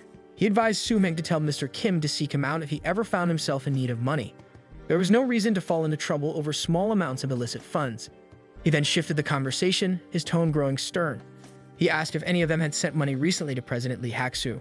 It was not wise, he warned, to hand over money so easily. They should make people crawl and beg for their help before offering anything. Giving money up front was a fool's move. Shun So-min hesitated, a bead of tension rising. He reminded his father that they already knew who was backing President Lee Haek-soo. The implications were dangerous. Su-min quickly agreed, his voice edged with nervousness. If they broke their promise now, he warned, Kinongpung would not sit still. The balance of power was too delicate, and any misstep could bring about consequences none of them were ready to face. Muyuk stepped into his mother's room, taking a moment to absorb the surroundings. In his heart, he thought to himself that the room was exactly the same as it had been in his previous life. As he browsed through his mother's books, his eyes caught a familiar photograph. He recognized it immediately. It was the only photo of his mother he had ever found in his previous life. His grandfather hadn't left behind any other photos of her, as if he had wanted the entire world to forget about her existence. Just then, there was a knock at the door. A voice asked if he was Misuk's son. Muyuk turned his gaze toward the visitor and instantly recognized the man. It was Qian Ju-woon. He knew at once. This man might be the one who had ordered his death. In Ju-woon's eyes, Muyuk had always been a thorn, someone threatening his path to the inheritance he desired so much. Ju-woon casually commented that Muyuk had been in Busan before coming here and asked how it felt to move from the countryside to Seoul, assuming it must be hard to adjust. Pretending not to recognize him, Muyuk coldly asked who he was. Ju-woon frowned, confused by the attitude, and questioned why Muyuk was speaking so curtly. He reminded him that he was older and wondered aloud if people from the countryside of Busan didn't know how to be polite. Inwardly, Muyuk found it laughable. Ju-woon hadn't changed at all. Whether in the past or now, he remained the same petty man with remarkable consistency. Placing the book down, Muyuk stepped closer, looking straight at Ju-woon, and rudely shot back that it didn't matter if he was older. Ju-woon had spoken informally to him the first time they met, so why should he show him any respect? Ju-woon was momentarily taken aback, struggling to process Muyuk's defiance. Muyuk thought to himself that Ju-woon probably never expected such a reaction. It was likely the first time someone had shown him such hostility. After all, Ju-woon was the son of the eldest heir to the Lone Shark King of Myeongdong, and his mother was the eldest daughter of the chairman of the Samsung Group, one of the top conglomerates in the business world. Who would dare treat him disrespectfully? But that bastard Qian Ju-woon, Muyuk had no intention of backing down. Without losing his composure, Muyuk declared that no one should act so arrogantly in front of him. He scoffed and asked Ju-woon why he was even here. Then, mocking him, he asked how much money Ju-woon wanted to leave. Would 100 million won suffice? With that amount in a place like Busan, Ju-woon could live like a chaebol. Muyuk thought to himself that Ju-woon was repeating the exact same thing as before. Back then, Muyuk had been too powerless to say anything and had just stood there like an idiot. But now, with a sarcastic tone, Muyuk praised Ju-woon's generosity, calling him brother and asking if he was planning to give his younger sibling some pocket money. Ju-woon, confused, asked what he meant by pocket money. Muyuk continued mockingly, saying that wasn't 100 million won just pocket money. In Jigalchi, that amount would barely get them a plate of sashimi. Ju-woon, annoyed, smirked and insulted him, saying this was why Muyuk didn't have any parents. He mentioned that Muyuk's grandmother had raised him and sneered that looking at Muyuk, it was clear what state that old woman must be in. Hearing this, anger flared in Muyuk. He punched the door right next to Ju-woon's face, startling him. Then with ice in his voice, he warned that yes, his grandmother had raised him. And if Ju-woon wanted to get beaten up by a countryside bumpkin who never learned anything because he didn't have parents, he was welcome to try. Ju-woon, visibly shaken, stammered that Muyuk wouldn't get away with this after assaulting the eldest son of the Qin family. He threatened to report him to his grandfather right away. But Muyuk snapped back, calling him an idiot and telling him to get a grip. Right now, Shin Ju-woon, the reckless grandson of the Samsung group, was so addicted to drugs that they might even resort to smuggling, something that could easily make headlines. Ju-woon froze, fear creeping into his eyes, and asked what Muyuk was talking about. Muyuk smirked, pressing further, asking if he wanted to hear about the kids from other chaebol families who held a drug party at a hotel and ended up sending a girl to the hospital. Ju-woon, terrified, demanded to know how Muyuk knew about that. Muyuk, still composed, stated that the important thing was that Ju-woon was just a kid. Muyuk was confident that he could go down right now and tell his grandfather everything. And then he asked Ju-woon if he wanted to come along. In his mind, Muyuk reflected that he knew all the accidents Ju-woon had caused in his past life. Surprisingly, the accidents Ju-woon had caused so far were nothing compared to the disasters waiting in the future. Calmly, Muyuk told him that if he wanted to be treated like a big brother, he should act like one. Then, walking over to the bed, Muyuk sat down and dismissed Ju-woon, saying he was a bit tired today. Ju-woon, unable to hide his fear, shouted not to talk about these things elsewhere, warning that if Muyuk did, one of them would end up dead. He asked if Muyuk understood what he meant. With a mocking smile, Muyuk asked if that was a request or a threat. Ju-woon, swallowing his pride, stammered that it was a request. Muyuk replied that he got it, repeating that he understood and telling Ju-woon to just get lost already. After Ju-woon left, Muyuk sat and thought, wondering if Ju-woon had really been the one who tried to kill him in his past life. The thought lingered in his mind, to think he could have been taken down by someone like that. The scene shifts to the next morning. Muyuk steps out of his house, carrying a small bag, ready to return to Busan. Just as he's about to leave, his grandfather, with a calm but firm voice, calls out to him and asks if he's leaving now.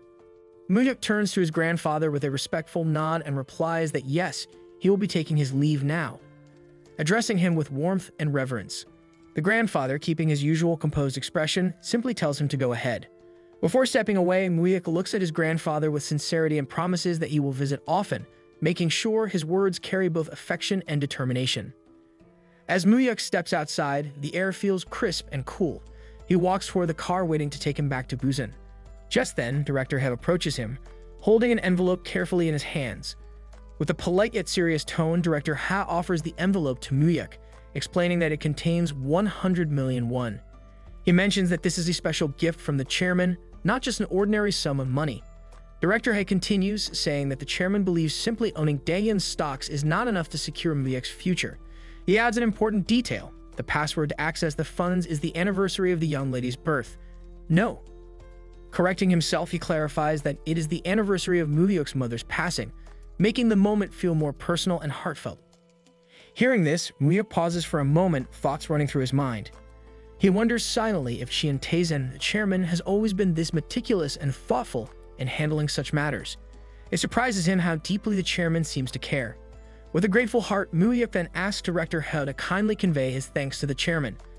Director He, however, suggests something more meaningful. He advises Muyuk to call the chairman personally, believing that the chairman would surely be waiting for his call, hoping to hear from him directly.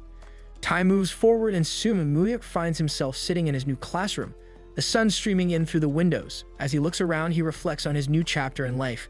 He acknowledges that he has now become a second-year student and is placed in a different class.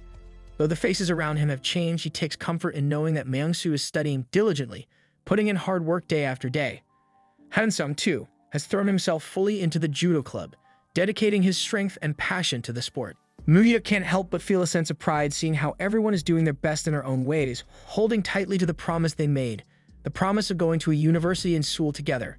The determination in their hearts keeps them moving forward, step by step. Just then, the classroom door slides open and a new presence enters the room. All eyes turn toward the newcomer as the teacher introduces him, explaining that he is a transfer student from Seoul. The teacher encourages the class to pay attention and welcome him properly. The new student stands confidently before the class, introducing himself with a polite smile. He says his name is Hong Jinpyo, that he has come from Seoul, and expresses that it's nice to meet everyone. His words leave a strong impression as he takes his seat and a new chapter quietly begins. In the next scene, the newcomer, Hong Jinpyo, is seen having lunch with his friends. Curious, he asks them who the head of the school is. One of the guys explains that there isn't a formal boss, but the closest to it would be Kim Muyuk. Jinpyo, intrigued, asks what grade Kim Muyuk is in. His friend replies that Muyuk is a sophomore and undeniably the strongest one in school. He goes on to explain that last year, early in the semester, the seniors had called out every student who showed potential. Back then, Kim Muryuk had been dozing off when two seniors yelled at him to stand up. Ignoring them, Muryuk kept sleeping until one of the seniors struck him hard on the head, waking him up. As Muryuk rose, he shot them a death glare before beating both of them mercilessly. After that, he made it clear to everyone to not disturb him because he intended to sleep. Without a care, he lay back down as if nothing had happened. Since then, not only his classmates but even the seniors never dared to mess with him again. Despite his young age, he was terrifyingly strong. However, these days, he kept to himself, focusing entirely on his studies. Jinpyo smirked at the story. He found it amusing that someone so powerful was living quietly for the sake of studying. He saw Muryuk as nothing more than an arrogant bastard and thought it would be fun to mess with someone like that. His friend, however, warned him not to pick a fight without reason, reminding him that Muryuk was on a completely different level. But Jinpyo brushed it off, claiming that being good at fighting didn't guarantee victory. He reminded them that they weren't following him because he had beaten them in fights, but because his father was the chief prosecutor. Then he scoffed, wondering what Kim Muryuk's father did for a living.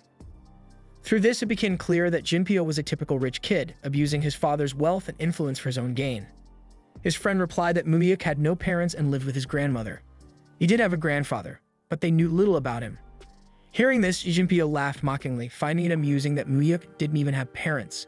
Meanwhile, Kim Muryuk and Myung-soo were sitting together at the playground.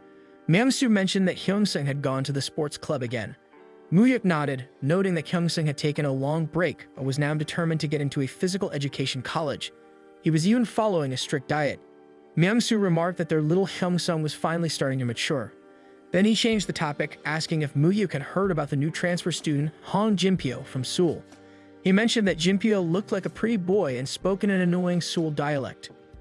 Muryuk seemed unfamiliar with the name and asked who Hong Jinpyo was. Myung-soo reminded him that Jinpyo was the son of the chief prosecutor and had transferred from Seoul. Muryuk admitted that he hadn't paid much attention because he had been busy studying, but he recalled that Jinpyo used his father's influence to run the school as he pleased. Myung-soo continued, pointing out that with the seniors away on an outing, Jinpyo had formed his own circle and was even turning freshmen into gangsters. The whole school had become Jinpyo's playground. Finally, Myung-soo showed Muryuk Jinpyo's gang, giving him a clear look at the growing threat. Myung-soo told Muryuk firmly to never get involved with that guy. He sounded serious, like it wasn't just a casual warning. Confused, Myung-soo questioned why he would ever get involved with him, asking why Muryuk was worrying for no reason. Muryuk repeated himself, telling Myung-soo once again not to get involved, his tone sharp and clear. He was dead serious. Trying to lighten the mood, Myung-soo chuckled and said, all right. He teased Muryuk, saying he sure worried a lot and asked if that guy knew something about his weakness or what, wondering why Muryuk was so concerned. At that moment, a memory from Muryuk's past life flashed through his mind. He remembered the day in class when he had been studying, completely focused, until Hyung-sung rushed in, panicked. Hyung-sung had told him that Jinpyo and his teammates were beating up Myung-soo brutally. They had hit Myung-soo so badly that he couldn't even stand up anymore. Hyung-sung couldn't understand how they could go that far. But back then, Muryuk had coldly responded that it had nothing to do with him. He only wanted to concentrate on his studies and didn't want to waste his time with anything else. Snapping back to the present, Muryuk thought to himself with regret about how, back then, he hadn't wanted to get involved in anything annoying.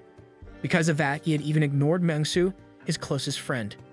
But this time, he swore to himself that he wouldn't give up on anyone precious to him, no matter who it was. The scene shifted to the classroom. Myung-soo was quietly studying when Jinpyo approached him with his gang. Jinpyo asked Myung-soo if he was close with that guy called Muryuk. He had heard rumors that Kim Muryuk was really good at fighting and wanted to know if it was true. Without hesitation, Myung-soo replied that they shouldn't worry about it. He told them that Muryuk only cared about studying now and had nothing to do with him. Jinpyo smirked, acting as if it was no big deal. He asked if that meant Muryuk had no issue with him taking over the school. Sarcastically, Myung-soo raised his middle finger and told him to do as he wished. Whether he boiled the school or grilled it, Muryuk had nothing to do with it. But Jinpyo, still smirking, said it was a shame. He admitted that Muryuk really pissed him off. Curious and annoyed, Myung-soo asked what Muryuk had done to him. He questioned why Jinpyo was bothering someone who was just trying to study in peace. Jinpyo explained coldly that he simply hated when people thought some bastard was better than him.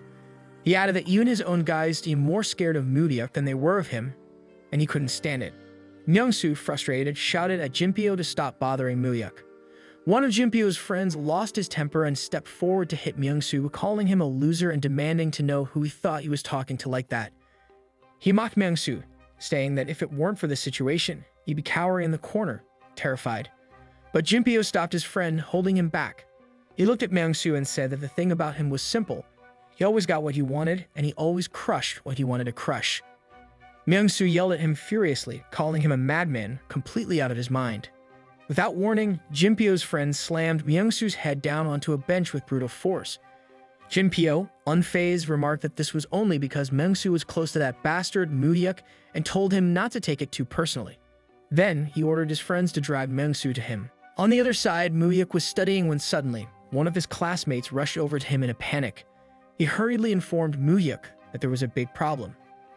Myung-soo had been taken away by Han Jinpyo, and Jinpyo had called for Moo-hyuk to come to the band room in the annex. Hearing this, Moo-hyuk immediately sprang to his feet and ran towards the band room, his mind racing. As he ran, he thought to himself, as expected, "No matter how much I try to avoid it, what is meant to happen will happen." At that moment, Hyung-sung also ran alongside Moo-hyuk, his face full of concern. He asked Moo-hyuk what they meant by Myung-soo being taken away by someone named Jinpyo. Moo-hyuk told him firmly that he would handle it himself and that Hyung-sung should stay back. But Hyung-sung, clearly frustrated, snapped back, wondering how he could possibly stay still when Myung-soo had been taken away by some random bastard. Moo-hyuk's thoughts drifted to Hyung-sung's future. After training hard for a year, Hyung-sung had emerged as a promising judo talent in Busan. However, if he got involved in a school violence incident, he might have to give up on his dreams. Keeping this in mind, Moo-hyuk calmly told him to stay calm, reminding him that he was an athlete. If he got involved in something like this, it would negatively affect his chances for college admission. But Hyung-sung wasn't having it. He shouted that he didn't care about that bullshit right now. He couldn't possibly worry about college when his friend Myung-soo was in danger. If anything happened to Myung-soo, he swore he'd take care of that bastard Jinpyo himself. Moo-hyuk raised his voice too, calling out Park Hyung-sung's name. He reminded him that he had told him before. There were things Moo-hyuk needed to do in the future, and he really needed both Hyung-sung and Myung-soo by his side. So he told Hyung-sung to let him handle this.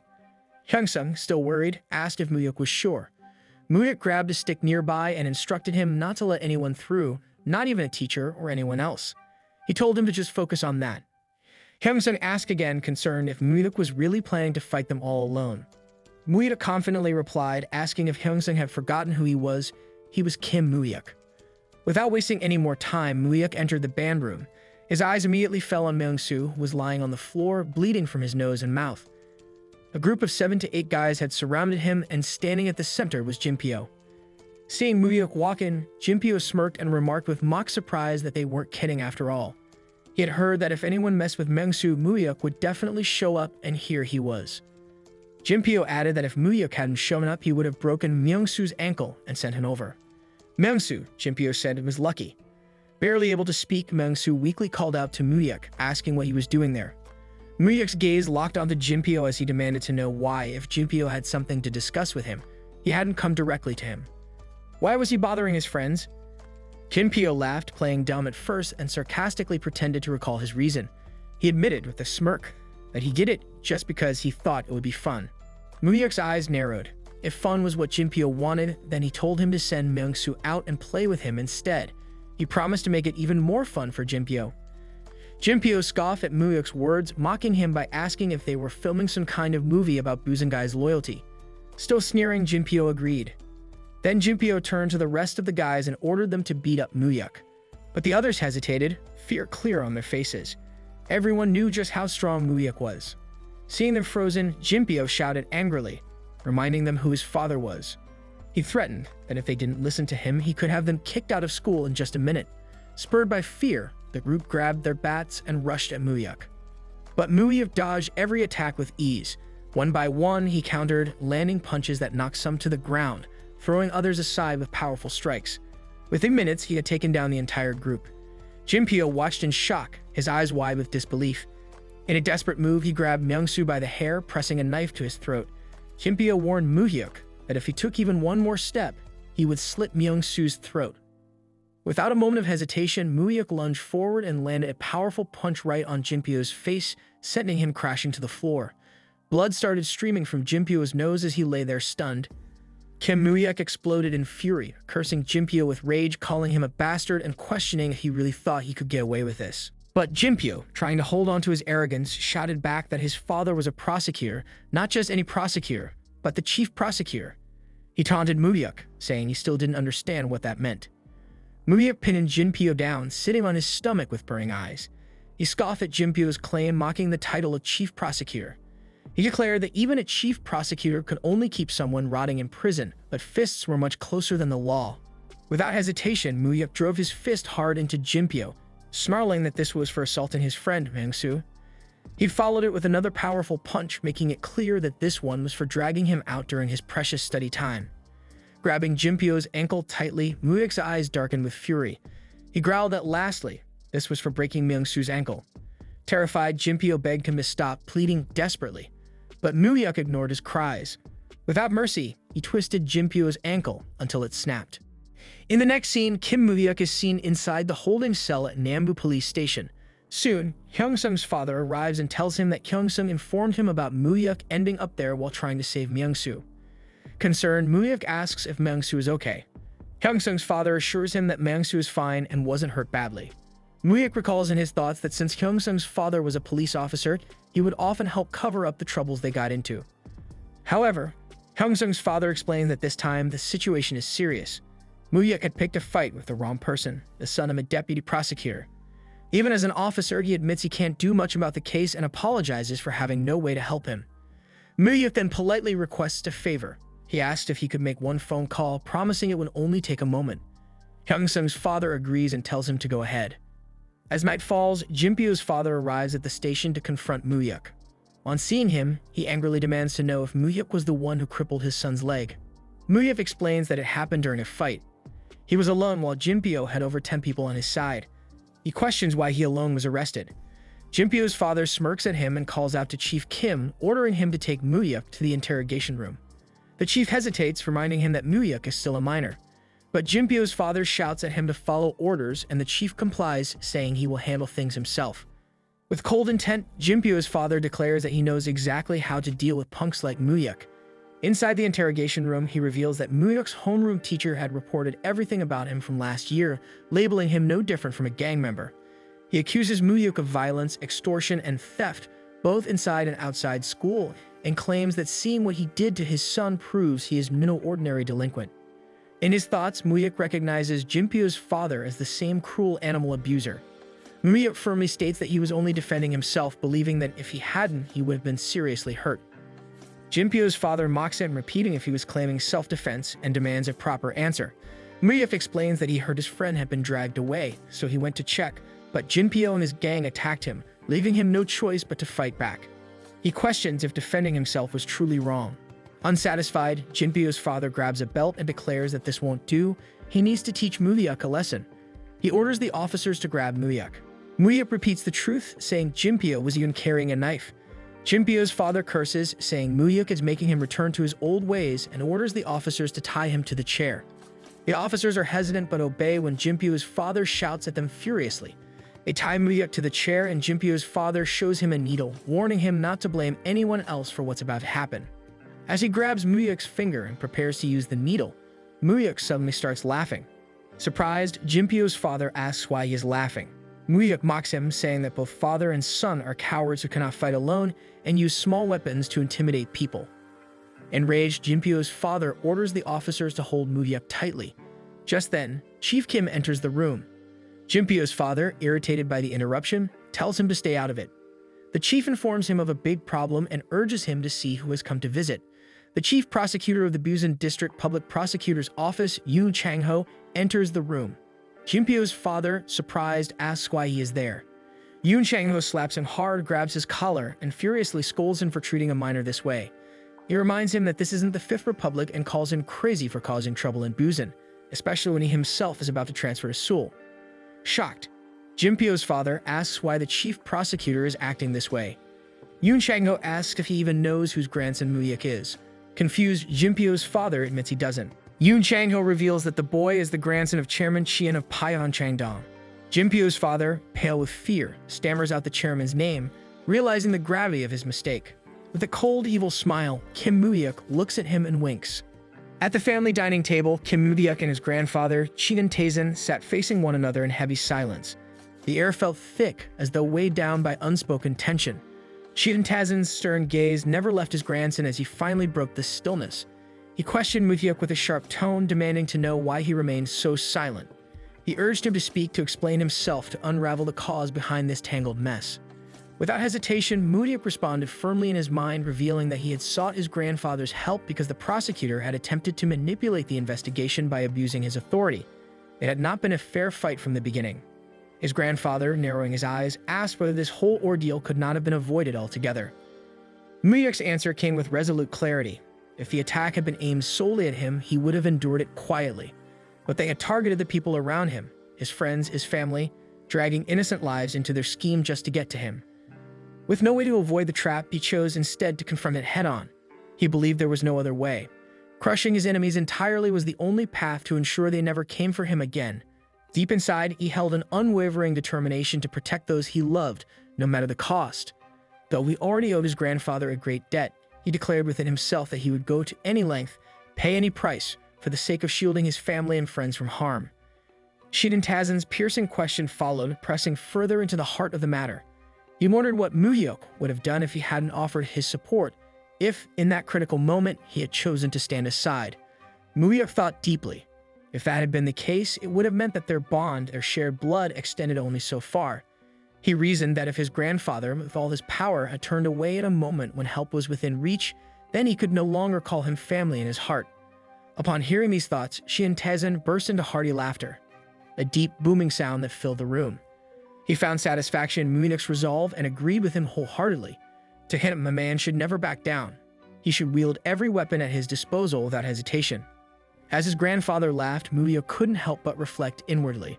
Though he had spoken with complete sincerity, he realized this very outlook was his grandfather's lifelong philosophy, a truth he had come to understand deeply in his past life. Tazen's expression grew serious once more. He reminded Muyuk of an important principle. If an enemy could not be avoided, they must be destroyed thoroughly. Half-hearted victories and misplaced forgiveness only provided enemies with another chance to strike. He instructed Muyuk never to forget this lesson. If a man wished to turn someone into an ally, he should fully embrace them. But if that proved impossible, he must not hesitate to uproot and eliminate them completely. Turning his attention to business, Tazen called out to Director Ha, inquiring about the situation in Busan. Director Ha reported immediately. Prosecutor Hong was now under internal investigation. Years of corruption had caught up to him, including bribery, torture, and manipulation of cases from his time in the Seoul Public Security Division. His arrest was inevitable. Moreover, Chief Prosecutor Yoon Chang-ho awaited Tazen's final decision. Tazen's gaze sharpened as he asked about the situation at the school. Director had continued his report. Prosecutor Hong's son, the instigator of the chaos, had been expelled. All the students involved in the scandal had dropped out voluntarily.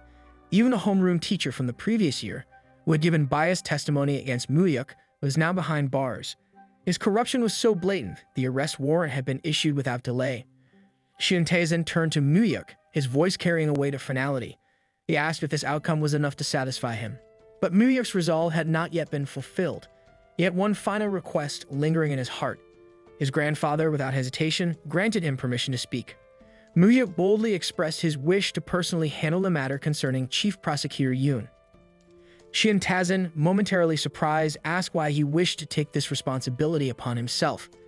The scene shifted to a quiet, private room where Director Ha sat with Chief Prosecutor Yoon. The tension between them was palpable as Director Ha asked about Prosecutor Hong's fate. Prosecutor Yoon replied with firm resolve. Prosecutor Hong was already under arrest and facing severe charges. Determined to make an example out of him, Yoon insisted that throughout the entire process, Kim Muyuk's name must remain untainted and unmentioned. Director Ha reassured him, affirming the understanding. Then, without delay, he informed Yoon that someone had come to meet him. With that, he opened the door. Standing there, waiting calmly, was Kim Muyuk. As Muyuk entered, Chief Prosecutor Yoon greeted him with regret weighing heavily in his heart. He expressed sincere apologies for the events that had transpired, acknowledging his own failure. He promised that, as long as he remained the Chief Prosecutor of Busan, such an injustice would never happen again. Muyuk, with calm humility, responded in his thoughts, understanding that Yoon had been powerless in the face of overwhelming circumstances. He appreciated that his grandfather was not one to bear grudges easily. Still, Yoon couldn't shake his concern. He worried that Tazen, as Muyuk's grandfather, might not so readily let go of the offense. With quiet determination, Muyuk bowed deeply before Yoon, expressing his heartfelt thoughts. That was the reason he had asked to meet Yoon in person. Since the chief prosecutor had suffered because of him, Muhyuk felt it necessary to apologize directly. Yoon, caught off guard by Muhyuk's sincerity, shook his head in denial. He felt that he, not Muhyuk, should be the one offering apologies many times over. His failure to properly manage his subordinates had led to this disaster. Muhyuk, grateful for Yoon's understanding, thought to himself that he needed to deliver this sincere apology to his grandfather. But he wasn't sure how best to do it. Then, gathering his resolve, he expressed a quiet yet meaningful request to Yoon. Yoon, curious, asked what it was. Muhyuk asked him to grant a favor someday in the future without any conditions attached. Yoon, a bit surprised, sought clarification. Muhyuk assured him it would be a favor that would never harm Yoon, something only he could accomplish when the time came. A chuckle escaped Yoon's lips as he agreed. If it was something within his unique power, he would gladly comply. Muhyuk thanked him earnestly, promising to inform his grandfather of their conversation. This way, Yoon would bear no further responsibility for the incident. Relief washed over the chief prosecutor as he nodded, feeling the burden on his shoulders lighten. Muhyuk expressed his hope that they would meet again under better circumstances. He mentioned that Yoon would soon be promoted to Seoul, prompting a hopeful reply from Yoon. With a polite farewell, Muhyuk turned to leave. He reminded himself that he needed to return to school the next day, having already missed several days because of this turmoil. Yoon, remembering that Muhyuk was still a student, let out a lighthearted laugh and expressed his wish to see him again someday. As Muhyuk departed, Yoon found himself lost in thought. He marveled at how composed and skillful the young man had been in handling such a complicated situation. For someone so young, Muhyuk possessed a rare and formidable talent for navigating treacherous waters. 3 years passed, and at last the moment arrived: the university entrance exam. It was the year 1993 at Exam Hall No. 1 of the academic proficiency test. This was the final year before the new college scholastic ability test would replace it. Kim Muhyuk successfully took the last academic proficiency test, marking the end of an era. On the day of the results, Director He reported to Chien Taezen that he had checked Muhyuk's scores for admission to Korean University through a professor. Hearing this, Chien Taezen asked with curiosity if Muhyuk had passed, but as soon as he saw the score, he was taken aback, unable to hide his surprise. Meanwhile, at the exam results venue, reporters had completely surrounded Kim Muhyuk, drawn by the news of his first-place achievement in the university entrance exam. Muhyuk, standing confidently, thought to himself that he had achieved a perfect score of 340 points in the final academic proficiency test, setting a new record. The reporters eagerly questioned him, curious if he had studied while attending a technical high school, and pressed him to reveal the secret behind his success. They wondered if he had received private tutoring. Calmly, Muhyuk explained that he had never received private tutoring nor attended any academies. He had relied solely on textbooks for his studies. One reporter asked him to share a few words of encouragement for juniors preparing for next year's exam. Muhyuk, flashing a charming smile, thought for a moment and then delivered his message with ease. He told them that studying was, in fact, the easiest thing in the world. Back at home, Chien Taezen, still looking at the impressive score, couldn't hide his pride and laughed heartily, proudly declaring that this was indeed his grandson. At Myung-soo and his father club, Myung-soo and Kyung-sung were celebrating together. Myung-soo and Kyung-sung raised their glasses high, shouting loudly in excitement, making a toast to their friendship and wishing it would last forever. Kim Muhyuk watched them and, feeling a bit embarrassed by their loud cheers, questioned why they were yelling like that. He told them to keep it down, finding their enthusiasm a little too much. Myung-soo, still in high spirits, explained that after studying hard for 3 years, they deserved to have some fun. Since it was his father's place, he promised to take care of the drinks and the booking. Proudly, he showed off an expensive bottle of whiskey, saying it was just for them. Kim Muhyuk, reflecting on his past life, remembered drinking all kinds of alcohol, from soju to whiskeys worth tens of millions of won per bottle. He agreed to join in, deciding they should get drunk that day. In his mind, he thought it had been a while since he last had a drink and was curious about how this first whiskey of his new life would taste. He took a sip but immediately noticed something was off. The taste wasn't right and suspicion crossed his mind. Could this be fake? Myung-soo, feeling the burn in his throat, asked how the whiskey was, claiming it was killer. Muhyuk responded that it wasn't bad and compared it to drinking water, hiding his disappointment. Internally, he thought since this was Myung-soo's dad's place, he would just pretend to drink and only take small sips. Suddenly, a young man approached, accompanied by 3 women. He called out to Myung-soo, pointing to the most beautiful woman among them, and told him to take good care of her. Seeing her, both Myung-soo and Hyung-sun couldn't help but simp over her beauty. They all started drinking together. The beautiful woman turned to Muhyuk, noticing his youthful appearance, and asked how old he was, revealing she was 21 herself. Myung-soo eagerly answered that they were 20 and had just been accepted into college a few days ago. The woman, interested, asked which university they were going to. Before Myung-soo could proudly respond, Muya quickly covered his mouth and told her it was just a small college on the outskirts of Seoul. At that moment, Mr. Bevan arrived with his companion. Spotting the woman in the green shirt, he confronted her, demanding to know what she was doing there. He pointed out that he had been wondering why she had returned from the bathroom, only to find her hanging out with these young guys. Annoyed, the woman in the green shirt complained that she really couldn't come to this place anymore, saying the crowd had become awful. Mr. Bien, anger rising, asked her what she had just said.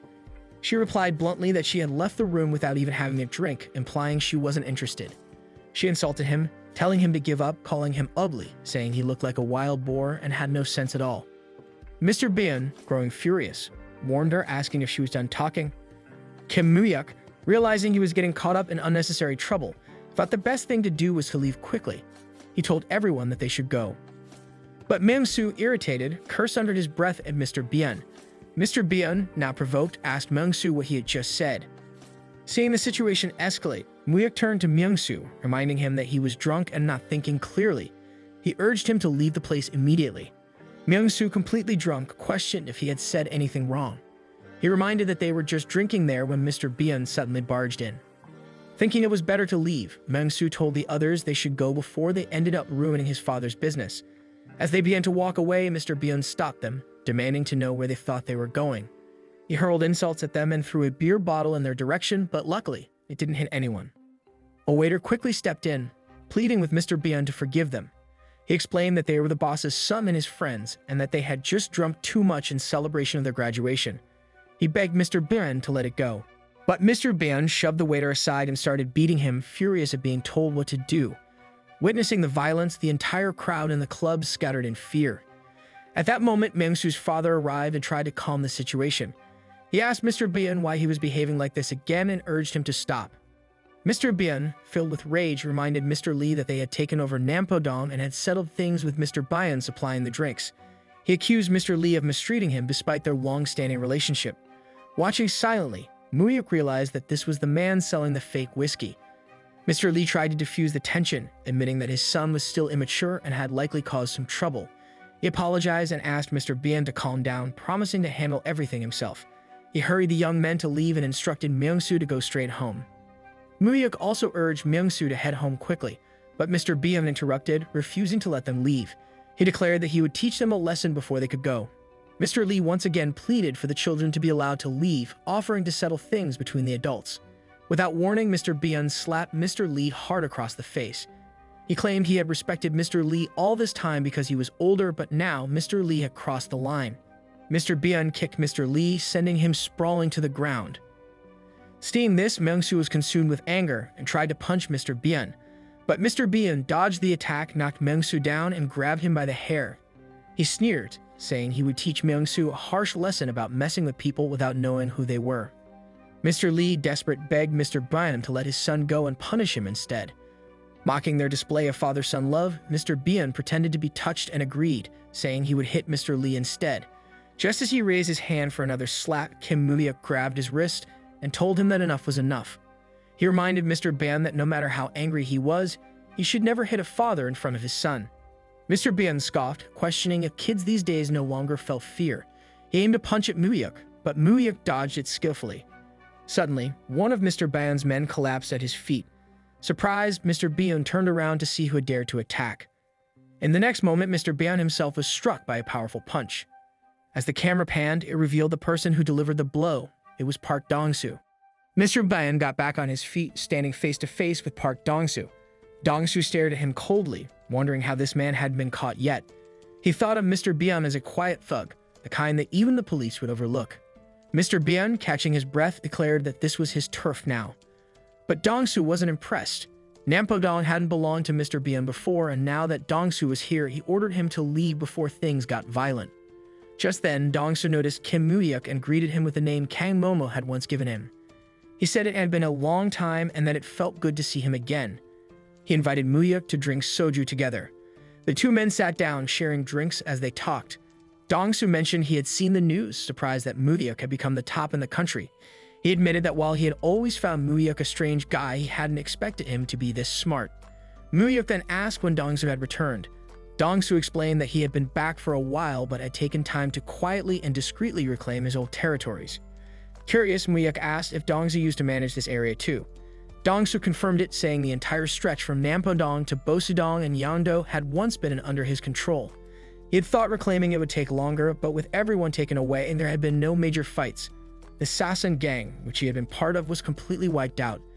He admitted that if Muyuk hadn't warned him in advance, he would have ended up in jail. Thanks to that warning, he had survived. Now he asked Muyuk what he could do in return. Confused, Muyuk simply replied, asking what Dongsu meant. Dongsu insisted, saying that Muyuk had saved his life and he couldn't bear to live with such a debt hanging over him. He needed to repay the favor. Muyuk then asked how long it would take for Dongsu to bring the entire Busan area under his control. Dongsu, a bit puzzled, questioned why Muyuk was asking about someone else's business instead of answering his question. But Muyuk clarified. This was what he wanted right now. Dongsu estimated that it would take about half a year at best, or about a year if things dragged out. Since most of the major players had already been arrested, only the small fries were left to deal with. Muyuk approved, telling Dongsu to take over Busan quickly. He advised him to bribe the police and prosecutors, manage everything with extra care, and most importantly, never get caught. He warned Dongsu to avoid drugs at all costs, as soon there would be an unprecedented crackdown, and even with strong connections, it would be hard to escape it. In the meantime, Muyuk told him to prepare for a slow transition from the shadows to the daylight. Dongsu gave a slight smile at the idea of stepping into the daylight. He believed that people like them could never truly live in the daylight. If he did, someone else like him would rise from the shadows and it would mean war all over again. Muyuk explained that it was just a disguise. He said that if they were going to follow all the laws, there was no point in being gangsters in the first place. He mentioned that the gangs in Seoul had already started the process of becoming corporate and Busan needed to hurry too. Otherwise, the gangs from Seoul would eventually dominate. He advised Dongsu to hire competent lawyers and start corporatizing immediately. Once he had full control over Busan, he should advance to Seoul. Dongsu, surprised at the ambition, asked if Muyuk really thought it was that easy. He pointed out that Seoul was a battlefield where people from all over the country gathered to fight. But Muyuk reassured him not to worry. He promised to help, asking Dongsu to trust him and start making preparations. Dongsu found the idea ridiculous but somehow convincing. He agreed, thinking it didn't sound too bad after all. With determination, he shouted their new goal, Seoul. Muyuk nodded but added that there was one condition. Dongsu asked what kind of condition he meant. Muyuk made it clear. His name and identity should never be leaked, no matter what. There must be no connection between him and Dongsu. In his mind, Muyuk thought to himself that no one could find out about him yet. Not until he was ready to face the Chien family. The scene shifts to Chien Taezin's house, where he gazes at a newspaper photo of his grandson, a wide smile spreading across his face. His joy is unmistakable. Director Ha, standing nearby, notices and asks if he's truly that happy. Chien Taezin is filled with pride. He thinks to himself, how could he not be? Not only had someone from his family been accepted into the law school of a prestigious Korean university, but his grandson had also ranked as the top scorer in the entire nation. He recalls the satisfaction he felt earlier while speaking on the phone with an old man from the Samsung group. Chien Taezin knows well how people like them used to belittle his family, branding them as ignorant despite their wealth. They constantly bragged about their children attending prestigious universities and studying abroad. Director Ha points out that those very people now come to borrow money from Chien Taezin. The chairman acknowledges this with a smirk. He knows they secretly look down on him, yet when in need, they come begging, waiting for hours just for an audience. He reflects on his own hardships, remembering how he couldn't even finish elementary school and had to start working early to make ends meet. His children weren't particularly gifted academically either. If it weren't for his money, none of them would have come close to setting foot in a university. Director Ha then reminds him about his second daughter, Ms. Jisoo, who had entered Korean University as the runner-up last year. At that time, Chien Taezin had gifted her a 15% share of Samsung Electronics. Chien Taezin agrees, acknowledging Jisoo's intelligence, but admits he especially likes this boy, Muyuk. He imagines how perfect it would be if Muyuk were not just his grandson, but a direct descendant with the Chien surname. Chien Taezin then shifts the topic, asking about the latest news regarding the president-elect. Director Ha informs him that the president-elect is still carefully selecting members for the transition committee, but Chien Taezin's side has secured 2 positions. Surprised, Chien Taezin confirms if it's really 2 positions. Director Ha explains that since this is a joint government-civilian administration, requesting more would be excessive. Chien Taezin understands immediately, needing no further explanation. He ponders over which positions would be the most beneficial. Director He suggests appointing someone to the roles of Chief of Economic Affairs and Chief of Political Affairs. Xian Tazin questions the importance of political affairs, and Director He clarifies that this position oversees the police and prosecution, making it extremely useful. Xian Tazin agrees with the plan, confirming that these appointments would go directly to the Blue House, which Director He affirms. Xian Tazin then inquires about Suhan and Sumin, curious about their current activities. Director He reports that the second boss appears to be preparing for a new business venture but hesitates. Sensing something amiss, Xian Tazin presses further. Director He admits that the venture seems connected to gangsters. Xian Tazin is shocked, recalling that most gangs have been wiped out during the war on crime. Director He reveals that this gang has been secretly growing under protection. Xian Tazin's expression darkens when he hears the name, the Azure Wind Society. He can't fathom why his family would be involved with them. Director He explains that the business is tied to the slot machine industry. Xian Tazin scoffs at the idea, unimpressed that gambling is the best they could come up with. Director He adds that Assemblyman Kim, the second boss's father-in-law, was bribed to handle licensing. Assemblyman Kim has already accumulated substantial political funds. Xian Tazin, clearly displeased, mutters that Assemblyman Kim is probably managing trivial tasks for his in-laws. He recalls warning his family repeatedly to stay away from the Azure Wind Society. Director He asks if they should take action, but Xian Tazin decides against it for now. He instructs Director He to simply keep a close watch to prevent further trouble. Director He acknowledges the order. As the room falls silent, Xian Tazin reflects deeply. He blames himself for ever borrowing power from the Azure Wind Society in his younger days. He acknowledges this as his own karma and resolves that before his death, he will break this chain of ill fate, no matter what. In the next scene, we see Mugyuk arrive at his grandfather's house, and the moment his grandfather saw him, his face lit with joy. He had been waiting for Mugyuk eagerly. They both sat down on the sofa and started chatting. His grandfather asked if Mugyuk had found a place to live in Seoul.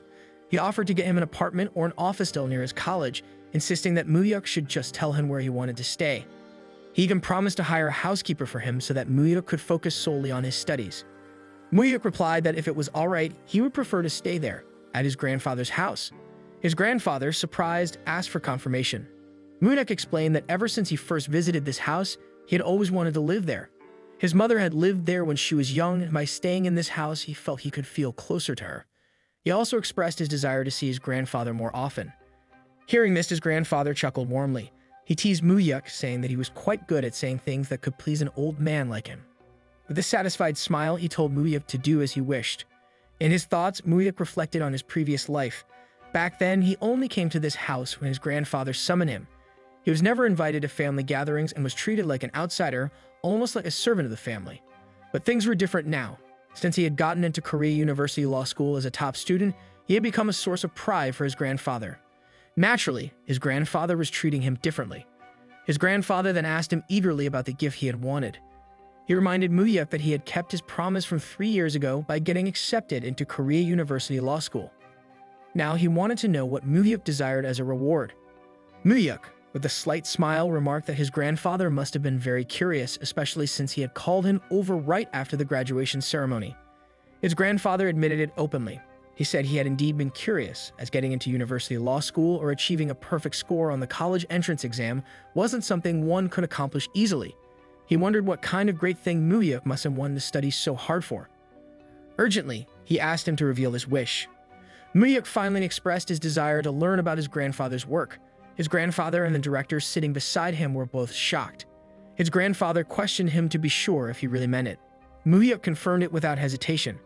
His grandfather pressed further, asking if he was fully aware of the nature of the work he did, the private money lending business. Mugyuk acknowledged that he understood it wasn't just about lending and collecting money. He admitted he didn't know much about it, but he was certain that the work his grandfather did wasn't ordinary. That was exactly why he wanted to learn more about it. In his mind, Mugyuk had thought deeply about this decision. He considered what he needed to do to seize his grandfather's wealth and take revenge on the Chian brothers. He wondered if he should ask for money, manpower, real estate, or stocks that would rise sharply in value.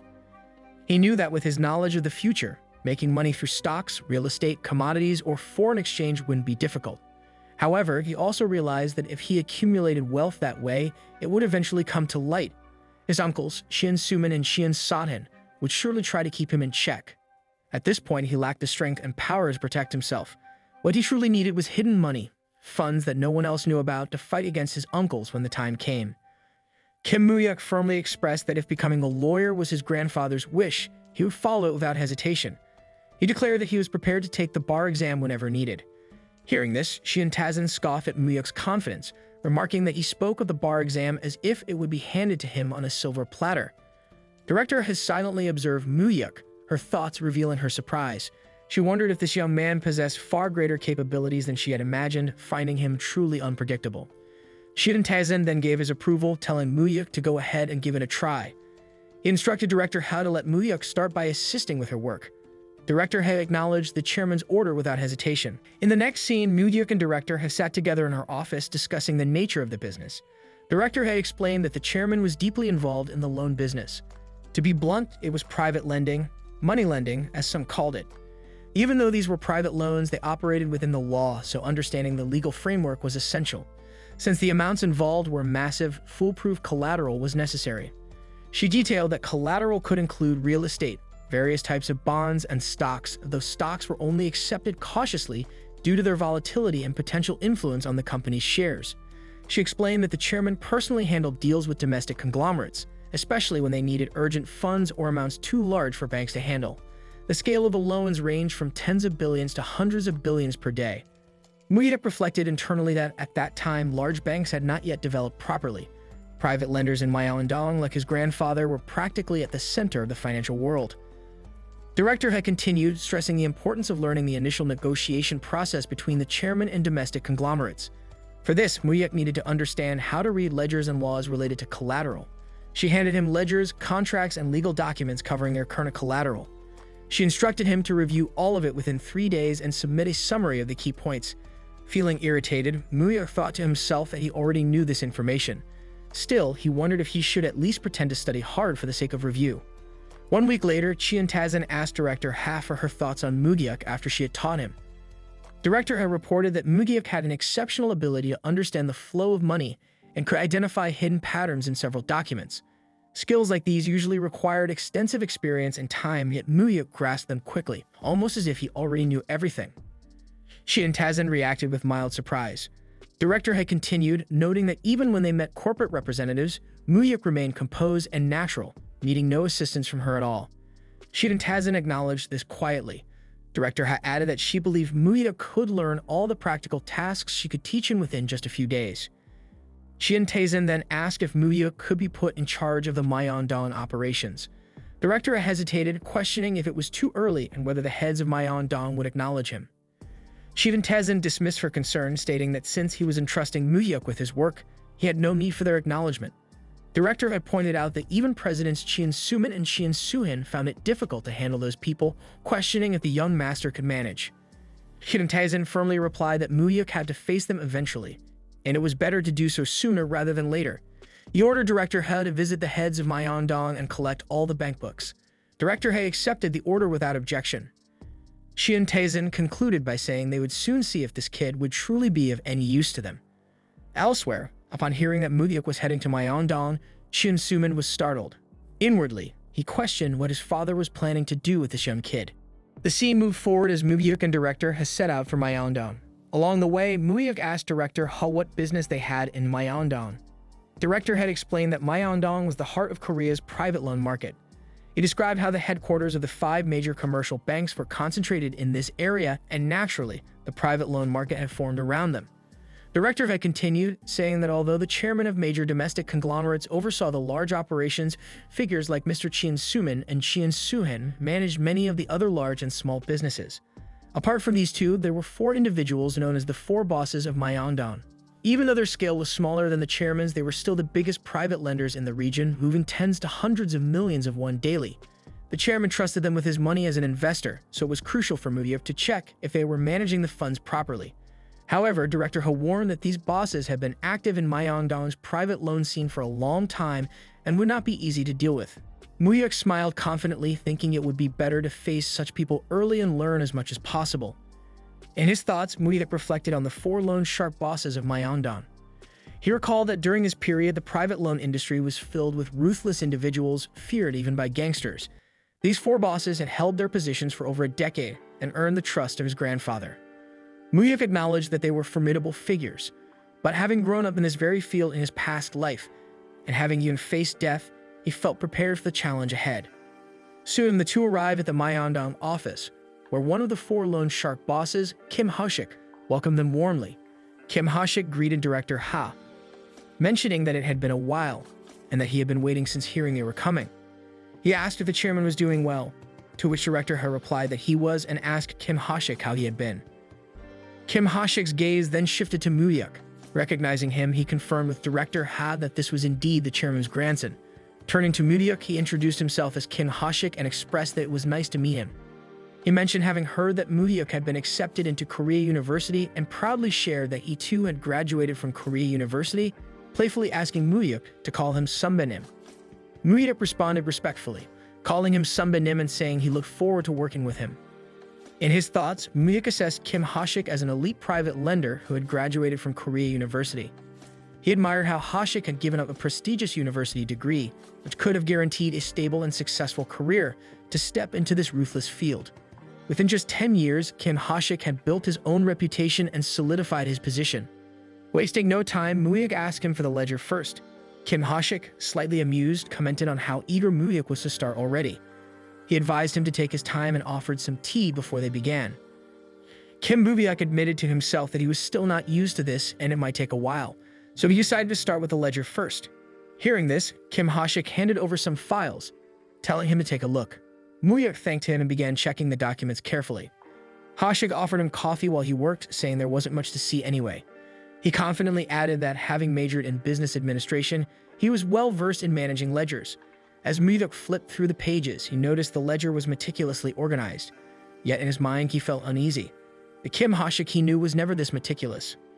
Muyuk commented that the ledger was neatly arranged and asked Ha-shik to also hand over the bank books. Without hesitation, Ha-shik gave them to him. Muyuk noted there were 12 and Ha-shik confirmed it. Ha-shik emphasized that the bank books were the most important records, and they never missed even a single one. He assured that they organized them daily, with no discrepancies, not even by a cent. Muyuk acknowledged the effort and said he would take the documents with him. Surprised, Ha-shik questioned him. Muyuk explained that the chairman had instructed him to retrieve all the bank books under pseudonyms managed by Ha-shik. He asked if there was a problem. Shocked, Ha-shik repeated the chairman's order in disbelief. Muyuk, already expecting this reaction, thought to himself that it confirmed his suspicions. Ha-shik had indeed been tampering with the bank books.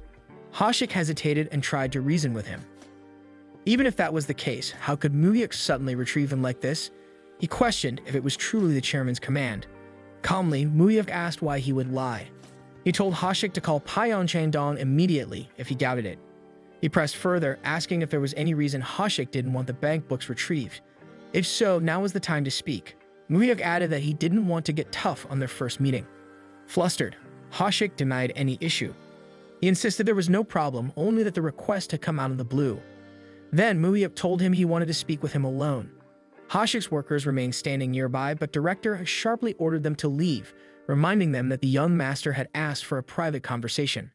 In response, Ha-shik slapped one of his men and barked at him to get out, saying he and the young master would talk alone.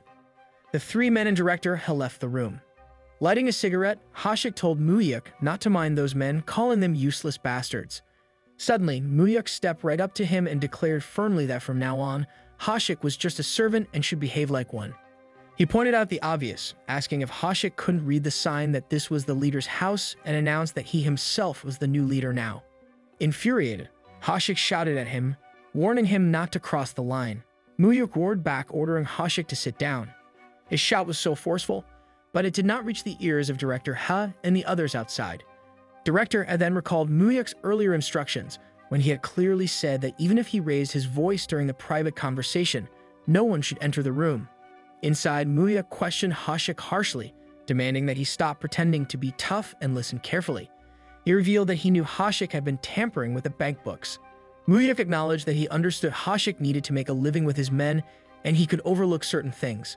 But tampering with the chairman's secret account was unacceptable. He confronted him directly, asking why he had failed to hand over the bank book for the chairman's secret account. Ha-shik froze, fear creeping into his expression. In his mind, he was stunned, wondering how Muyuk could know about the secret bank account that only he and the chairman were supposed to know about. Seeing this reaction, Muyuk smirked. He thought to himself that he had caught Hashik red-handed. Muhyuk glared at Kim Hashik, his eyes sharp as blades, and pressed him further. He demanded in a voice heavy with authority about the secret bank books. He declared firmly that his grandfather had entrusted secret bank books to the main bosses of Myeongdong and that Kim Hashik was holding onto one of them. Without hesitation, he ordered Hashik to bring him the bank book immediately. In that moment, a heavy truth echoed in Muhyuk's mind. He recalled how his grandfather had secretly placed 4 bank books under false names, assigning each one to the 4 main loan bosses of Myeongdong. Those accounts, cleverly created under identities that didn't even exist, had once contained an astronomical sum of 1 trillion won each, totaling a staggering 4 trillion won altogether. Muhyuk thought deeply, remembering how he had first uncovered the existence of these hidden accounts while investigating his grandfather's secret assets after his passing. However, before he could recover them, the Financial Real Name Act came into effect in August 1993. By then, the vast fortune had already been siphoned away. Kim Hashik, who had been secretly embezzling from those accounts, must have been ecstatic to find them unchecked. Staring coldly at Hashik, Muhyuk noticed the flicker of fear in his eyes. Without softening his tone, he questioned the man's silence, asking why he was so shocked. Did he truly believe that Muhyuk wouldn't discover the truth? Inside, Kim Hashik's thoughts churned in turmoil. He found it hard to believe how Muhyuk had come to know about the secret bank book, something that only he and the late chairman had been aware of. Was it possible that the chairman himself had revealed the secret to his grandson? Muhyuk, wasting no time, demanded Hashik to hurry and bring the bank book without delay. But Hashik hesitated, nervously asking for more time. When Hashik pleaded for time, Muhyuk's expression hardened even more. He repeated the word time, his voice dripping with disdain. He questioned whether this was truly something that required time. He gave a sharp ultimatum. If Hashik failed to produce the bank book within 10 minutes, he would be forced to report everything straight to the chairman. Panic crept into Hashik's voice as he begged for 1 month. He pleaded desperately, asking for a favor, his tone bordering on desperation. Muhyuk smirked at Hashik's pitiful request, remarking that this was how he asked for a favor. He rejected the month-long extension immediately, telling Hashik that he had only 2 weeks to gather everything. Not a single cent should be missing from the account, he warned gravely. He added sternly that their conversation and everything that had transpired between them must remain a secret. No one else was to know what had been discussed here. With a cold, confident smile, Muhyuk concluded that there seemed to be no issues between the leader and the bank books. He stated that he would return in 2 weeks to collect everything. With that final remark, he turned and walked out of the room. As soon as he stepped outside, 3 of Hashik's men, who had been waiting anxiously, moved to block his path. Their eyes were sharp and threatening, their posture suggesting that they intended to attack him right there. Before they could make a move, Director He shouted authoritatively at them, ordering them to step aside. He reminded them firmly that they were standing in front of the young master and should show respect. Reluctantly, the men backed away, letting Muhyuk and Director He pass through. Once they had left, the 3 men couldn't help but question Kim Hashik. They whispered anxiously, realizing that the young man they had just encountered was no ordinary boy. He was far more formidable than they had expected, not someone to be underestimated. In the next scene, Chiam Taesin, Muhyuk's grandfather, sat with Director He and inquired whether Muhyuk had carried out his task successfully. Director He respectfully reported that Muhyuk had thoroughly checked the ledgers and successfully retrieved all 12 bank books registered under fake names. He added that Muhyuk also planned to receive regular reports from the bosses every 2 weeks moving forward. Chiam Taesin, pleased, asked if there had been any other issues between Muhyuk and Hashik. Director had explained that at first, Kim Hashik had treated the young master dismissively, almost like a mere subordinate. But after their private conversation, it was clear that Muhyuk had gained the upper hand, leaving the room exuding confidence and authority. Chiam Taesin then asked who Muhyuk planned to visit next. Director had replied that the next target was Mr. No Aikson. Satisfied with the progress, Chiam Taesin told Director He to take a well-deserved rest. Afterward, Chiam Taesin personally made a call to Kim Hashik. He asked about Muhyuk and how the meeting had gone. Kim Hashik remained silent, unable to find the words. Chiam Taesin, growing impatient, pressed him to speak. Finally, Hashik broke his silence and confessed that more than Suhan or Sumin, it was the chairman's grandson, Muhyuk, who truly resembled Chiam Taesin. Chiam Taesin, intrigued, asked what they had discussed privately. Yet again, Hashik hesitated to answer. Chiam Taesin's tone grew sharper as he warned Hashik not to make him repeat the question a second time. He demanded to know what exactly had been said between them. Reluctantly, Kim Hashik admitted that Muhyuk had brought up the matter of the secret bank account, an account that Chiam Taesin had once entrusted solely to him, an account that was supposed to remain hidden from everyone. Taizin was visibly startled by this revelation. He questioned aloud how Muyuk could have discovered the existence of the secret account. Hashik then informed him that Muyuk had given him 2 weeks to hand over the bank book and nervously asked if he should comply. Taizin gave his permission, telling Hashik to hand over the bank book as instructed. Then he recalled hearing that Hashik had raised his voice at his grandson. Hashik immediately apologized, deeply regretful, and promised that such a mistake would never happen again. Taizin sternly reminded Hashik that no matter how wealthy a servant became, he could never sit in a boss's chair. He warned him not to forget the reason why he held his position in the first place. He made it clear that such insolence would not be tolerated a second time. With those final words, he ended the call. Left alone with his thoughts, Taizin pondered how Muyuk had managed to learn about the secret bank books. Even Suham and Suman, his closest confidants, had no knowledge of it. He wondered aloud how his grandson could have uncovered such a closely guarded secret.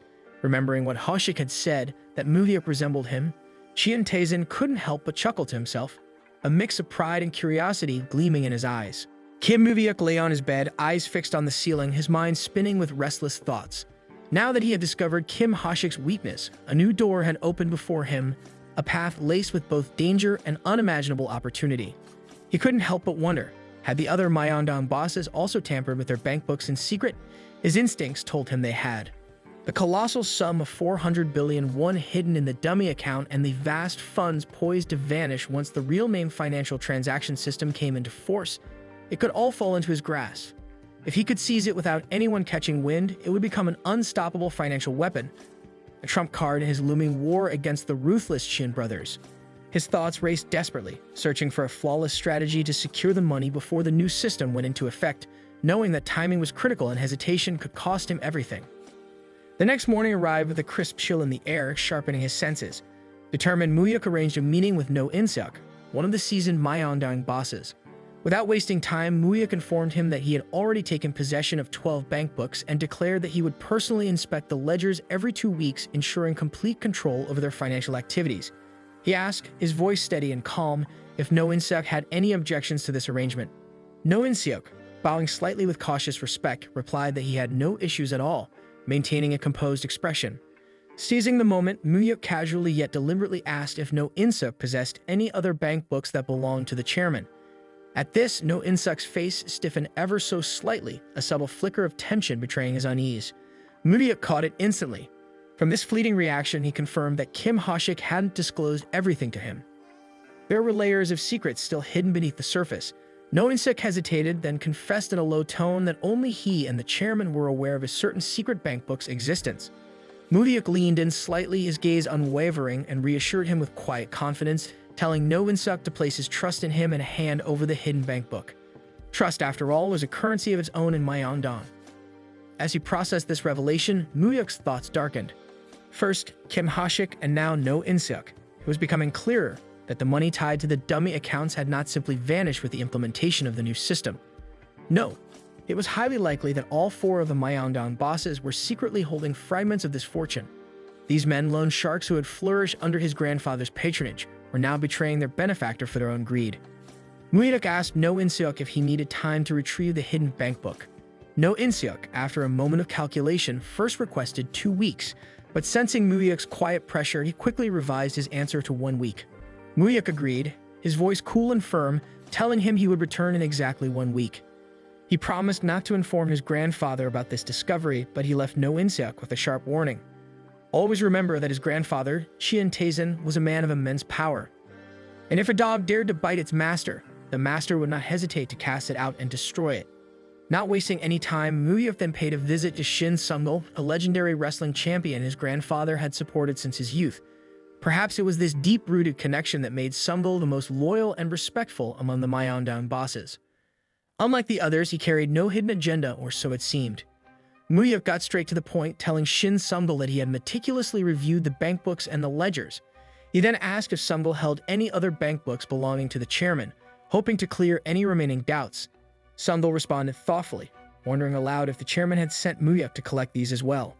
Without hesitation, he retrieved a hidden bank book, tucked securely behind a framed photograph of Taizin on the wall. He handed it over with a sense of duty and quiet pride.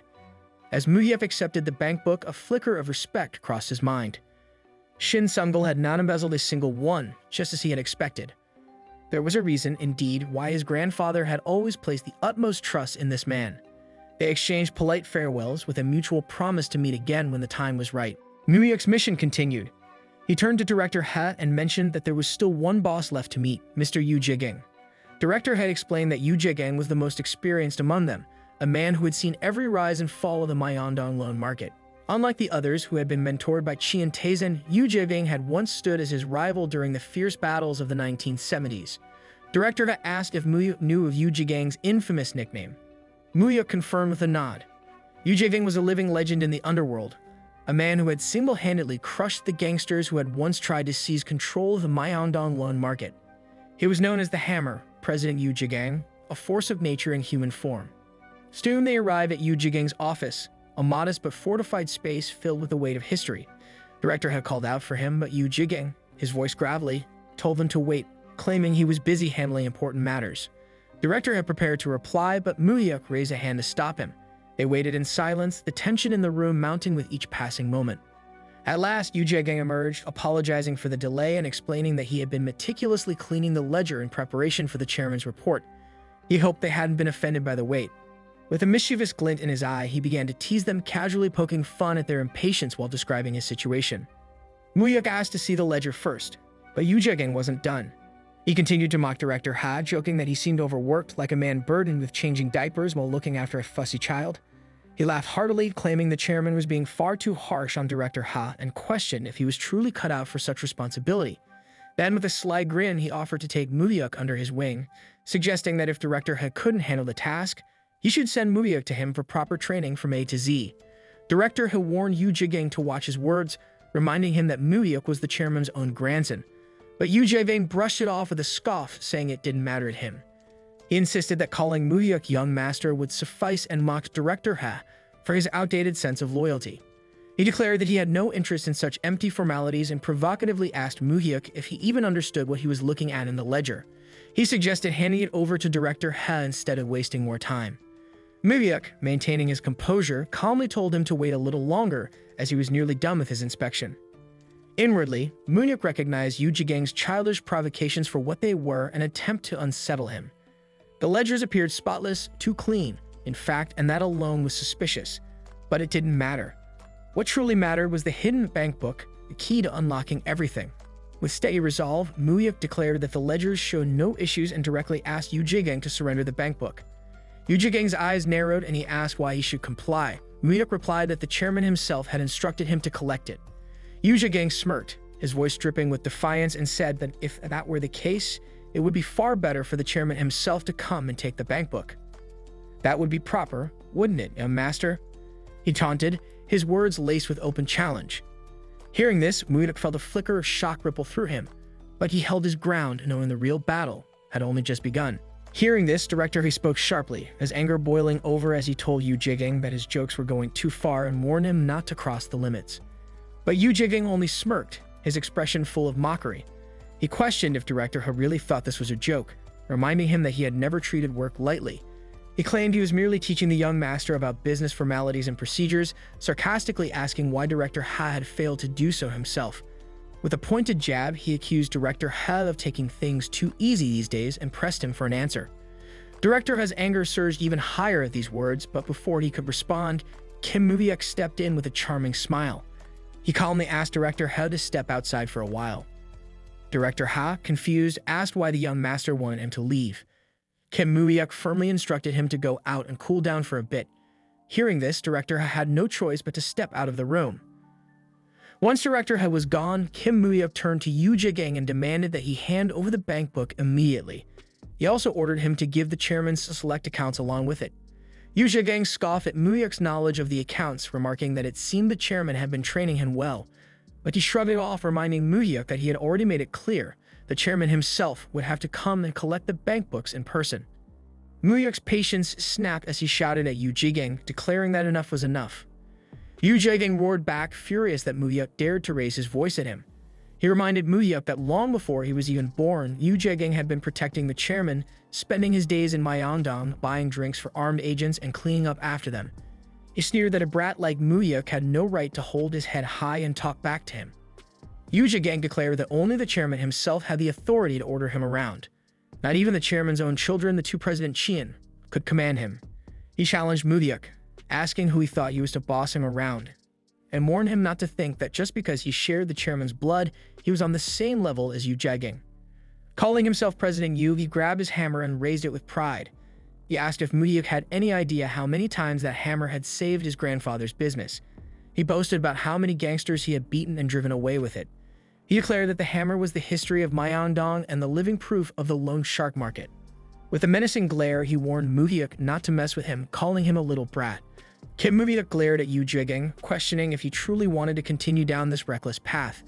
Without hesitation, Yu Zhegang shot back, asking if Mudiuk even understood how things ended in the business world. He mocked him, calling him a foolish brat, and questioned whether he truly knew how the world worked. Inside, Mudiuk couldn't help but think to himself. Even if Yu Zhegang was trying to assert dominance, his behavior felt excessively aggressive. Mudiuk wondered what gave him the confidence to act so brazenly. He was sure Yu Zhegang wasn't in a position to rebel against his grandfather. A thought crept into his mind. Was there something he didn't know about Yu Zhegang? Perhaps a hidden card? Without revealing his inner doubts, Mudiuk firmly declared to Yu Zhegang that he would give him one day. He ordered him to have all the bank books prepared within that time, stating that he would return tomorrow. He warned him clearly that if he continued this behavior, he wouldn't be able to let it slide any longer. As Mudiuk turned to leave, Yu Zhegang suddenly called out from behind and charged at him with a hammer raised high. But it was only to threaten him, not to strike. However, when Yu Zhegang looked into Mudiuk's eyes, he saw not a flicker of fear. Surprised, Yu Zhegang remarked to himself that the chairman's blood did indeed carry some courage. He had expected Mudiuk to be furious. Arrogantly, Mudiuk responded, questioning why Yu Zhegang kept a hammer if he didn't have the guts to use it. He made it clear that he wasn't afraid of such disgusting tactics. He warned Yu Zhegang once more to have the bank books ready for tomorrow, and with an icy glare, he delivered a final threat. If Yu Zhegang ever tried to lay a hand on him again, he would not live to regret it. Hearing this, Yu Zhegang felt a chill of fear run down his spine. In the next scene, Director He was driving with Kim Mudiuk seated beside him. Curious about the earlier commotion, Director He asked what happened. Calmly, Mudiuk replied that it was nothing much, just that Yu Zhegang had tried to hit him with a hammer in the end. Shocked, Director He abruptly stopped the car in the middle of the road, demanding to know if that bastard really tried to strike him with a hammer. Mudiuk let out a laugh, reminding Director He that they were still on the road and should focus on getting home. Later, after returning home, Director He went straight to Qian Tezin to report the situation. Qian Tezin asked how things had gone with Yu Zhegang. Director He reported that Yu Zhegang had refused to hand over the bank books today. Instead, he had demanded that Qian Tezin come in person to retrieve them. Director He added that Yu Zhegang had even attempted to strike the young master with a hammer. Startled, Qian Tezin immediately asked if Mudiuk was alright. Director He assured him that the young master was safe. Qian Tezin then inquired about the reason behind Yu Zhegang's behavior. Director He admitted that he didn't know, as Yu Zhegang had never acted this way before. After a brief pause, Qian Tezin instructed Director He to handle the matter personally. He told him to decide how to deal with the situation and to ensure there were no further issues.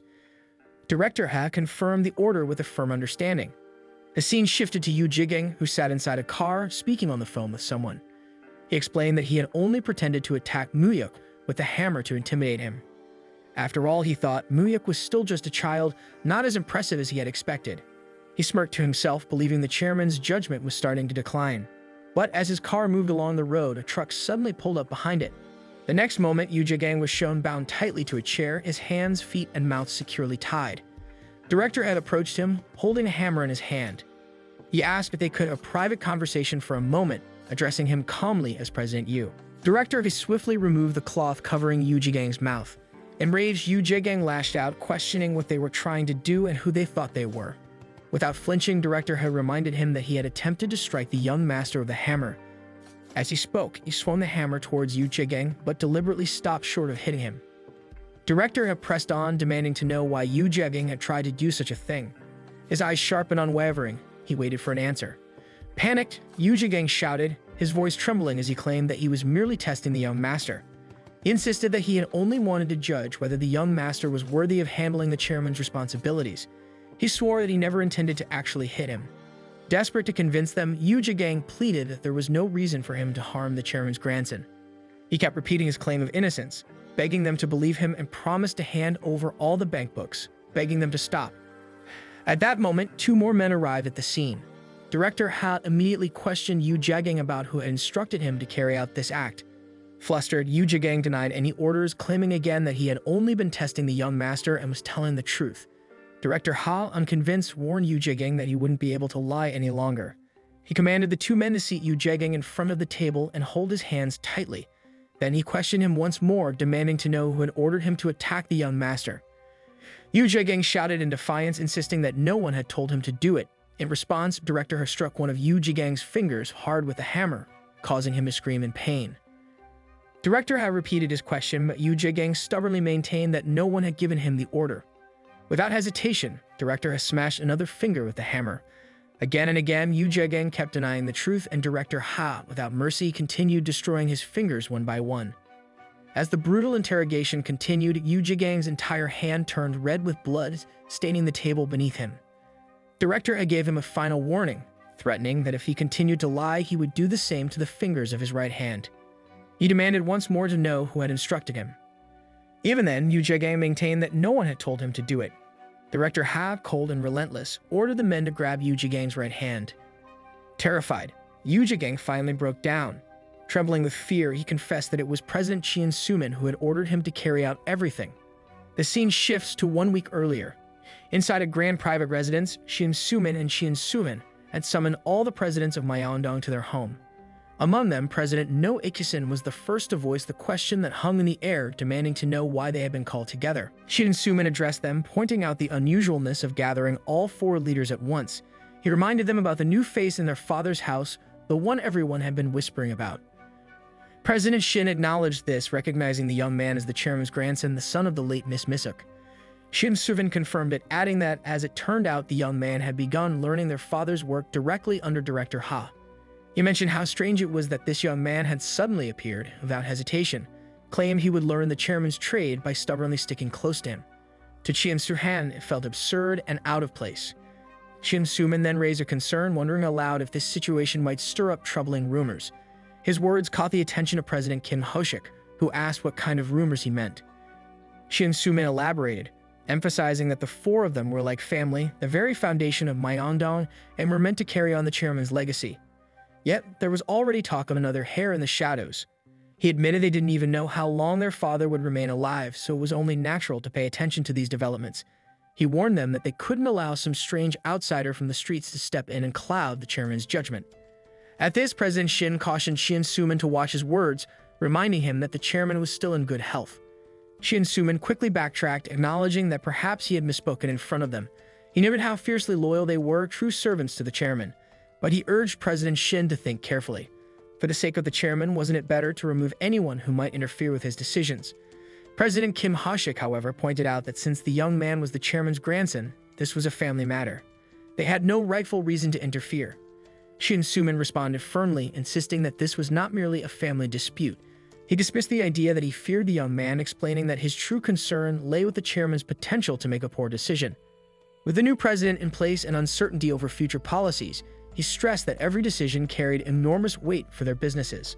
That alone made it crucial to act with caution. Chien Sumin informed everyone that soon Director Ha would be visiting them along with the young man. Hearing this, Kim Ho-sik reacted with surprise, questioning if they were really going to visit them. Chien Sumin confirmed it, clarifying that he wasn't making a difficult request. He simply wanted them to test the young man and find out what kind of person he truly was. Yu Jegang agreed without hesitation, saying he would test the boy himself to see if he was of any use at all. After all, the boy was just a 20-year-old brat, and he doubted the kid knew anything about their work. He promised to make sure the boy learned a proper lesson. Chien Sumin acknowledged Yu Jegang's quick understanding, appreciating his readiness. He then addressed the other presidents as well, urging them to think carefully about the situation.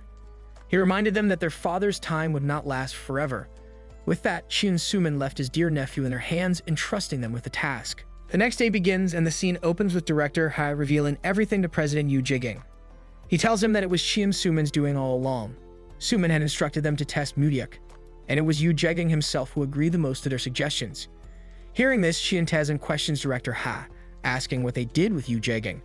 Director Ha replies that they took him to the hospital for surgery, but informs him that Yu Jegang would never be able to use his left hand again. Shin Tae-zin, with a heavy heart, acknowledges that despite everything, Yoo Jae-gang had worked by his side for 30 years. He instructs Director He to give Yoo Jae-gang enough money so that he could live comfortably and let him retire peacefully. Director He then raises another concern, asking what should be done about the two President Chians and whether a warning would be enough. Shin Tae-zin places his hand on his forehead and says that he would handle them himself. Meanwhile, the scene shifts to Chien Soo-han, who informs Suman that Director Ha had brutally injured both of Yoo Jae-gang's hands with a hammer. Hearing this, Suman is visibly shocked. Worried, Chien Soo-han asks his elder brother what they should do next, expressing fear that their father might have found out everything. In that moment, Suman receives a phone call. Annoyed, he snaps at the caller, telling them not to disturb him. But from the other side of the call, a voice apologizes and reveals that it is Chairman Chien Tae-zin himself, requesting a moment of his time. Hearing his father's voice, Suman freezes in panic. Quickly, he addresses his father, asking if there was something he needed. Chien Tae-zin directly asks if Soo-han and Suman are together at that moment. Nervously, Suman confirms and asks if there is any work for them. Without wasting time, Chien Tae-zin demands to know why they instructed the four bosses of Myeongdong to test Muyuk. Startled and desperate, Suman denies the accusation, claiming that he had only asked them to take good care of their little nephew. Chien Tae-zin explodes in anger, calling Suman a stupid idiot. He scolds him harshly, questioning if he had matured even a little at his age. He lashes out, accusing Suman of feeling threatened by a mere kid who had just turned 20. Seeing their foolish actions, Tae-zin confesses that he is truly reconsidering whether to make Muyuk his heir. Suman stammers, trying to explain himself, but Chien Tae-zin cuts him off coldly. He declares that he already knows the truth and warns him not to lie any further. Tae-zin issues a final threat: if he ever hears of Suman trying to mess with Muyuk again, he would throw him out of the family without a penny. Desperately, Suman pleads with his father to trust him, insisting that he did nothing wrong. But Tae-zin ends the call abruptly. Frustrated and furious, Suman turns to his brother and asks what their father had said. Without answering, Suman throws his phone away in rage, cursing Muyuk for daring to create misunderstandings between him and their father. Clenching his fists, Suman swears that he will teach Muyuk a lesson for sure. In the next scene, Chien Tae-zin turned towards Director He, questioning him about the rumors he had heard. He asked if it was true that President-elect Kim Manson was planning to reorganize the Hao Council. Director He confirmed, explaining that it seemed the President-elect would reorganize the military as soon as he assumed office. Apparently, all the current members of the Hao Council were going to be dismissed. Because of this backlash, the Hao Council members had started meeting more frequently. Chien Tae-zin, deep in thought, remarked on the President-elect's bold move. He noted that if the President-elect was planning to remove the Hao Council even before taking office, it was clear he had fully resolved to carry out his plans. Director He elaborated further, mentioning that the President-elect had suffered significant losses under the military regime.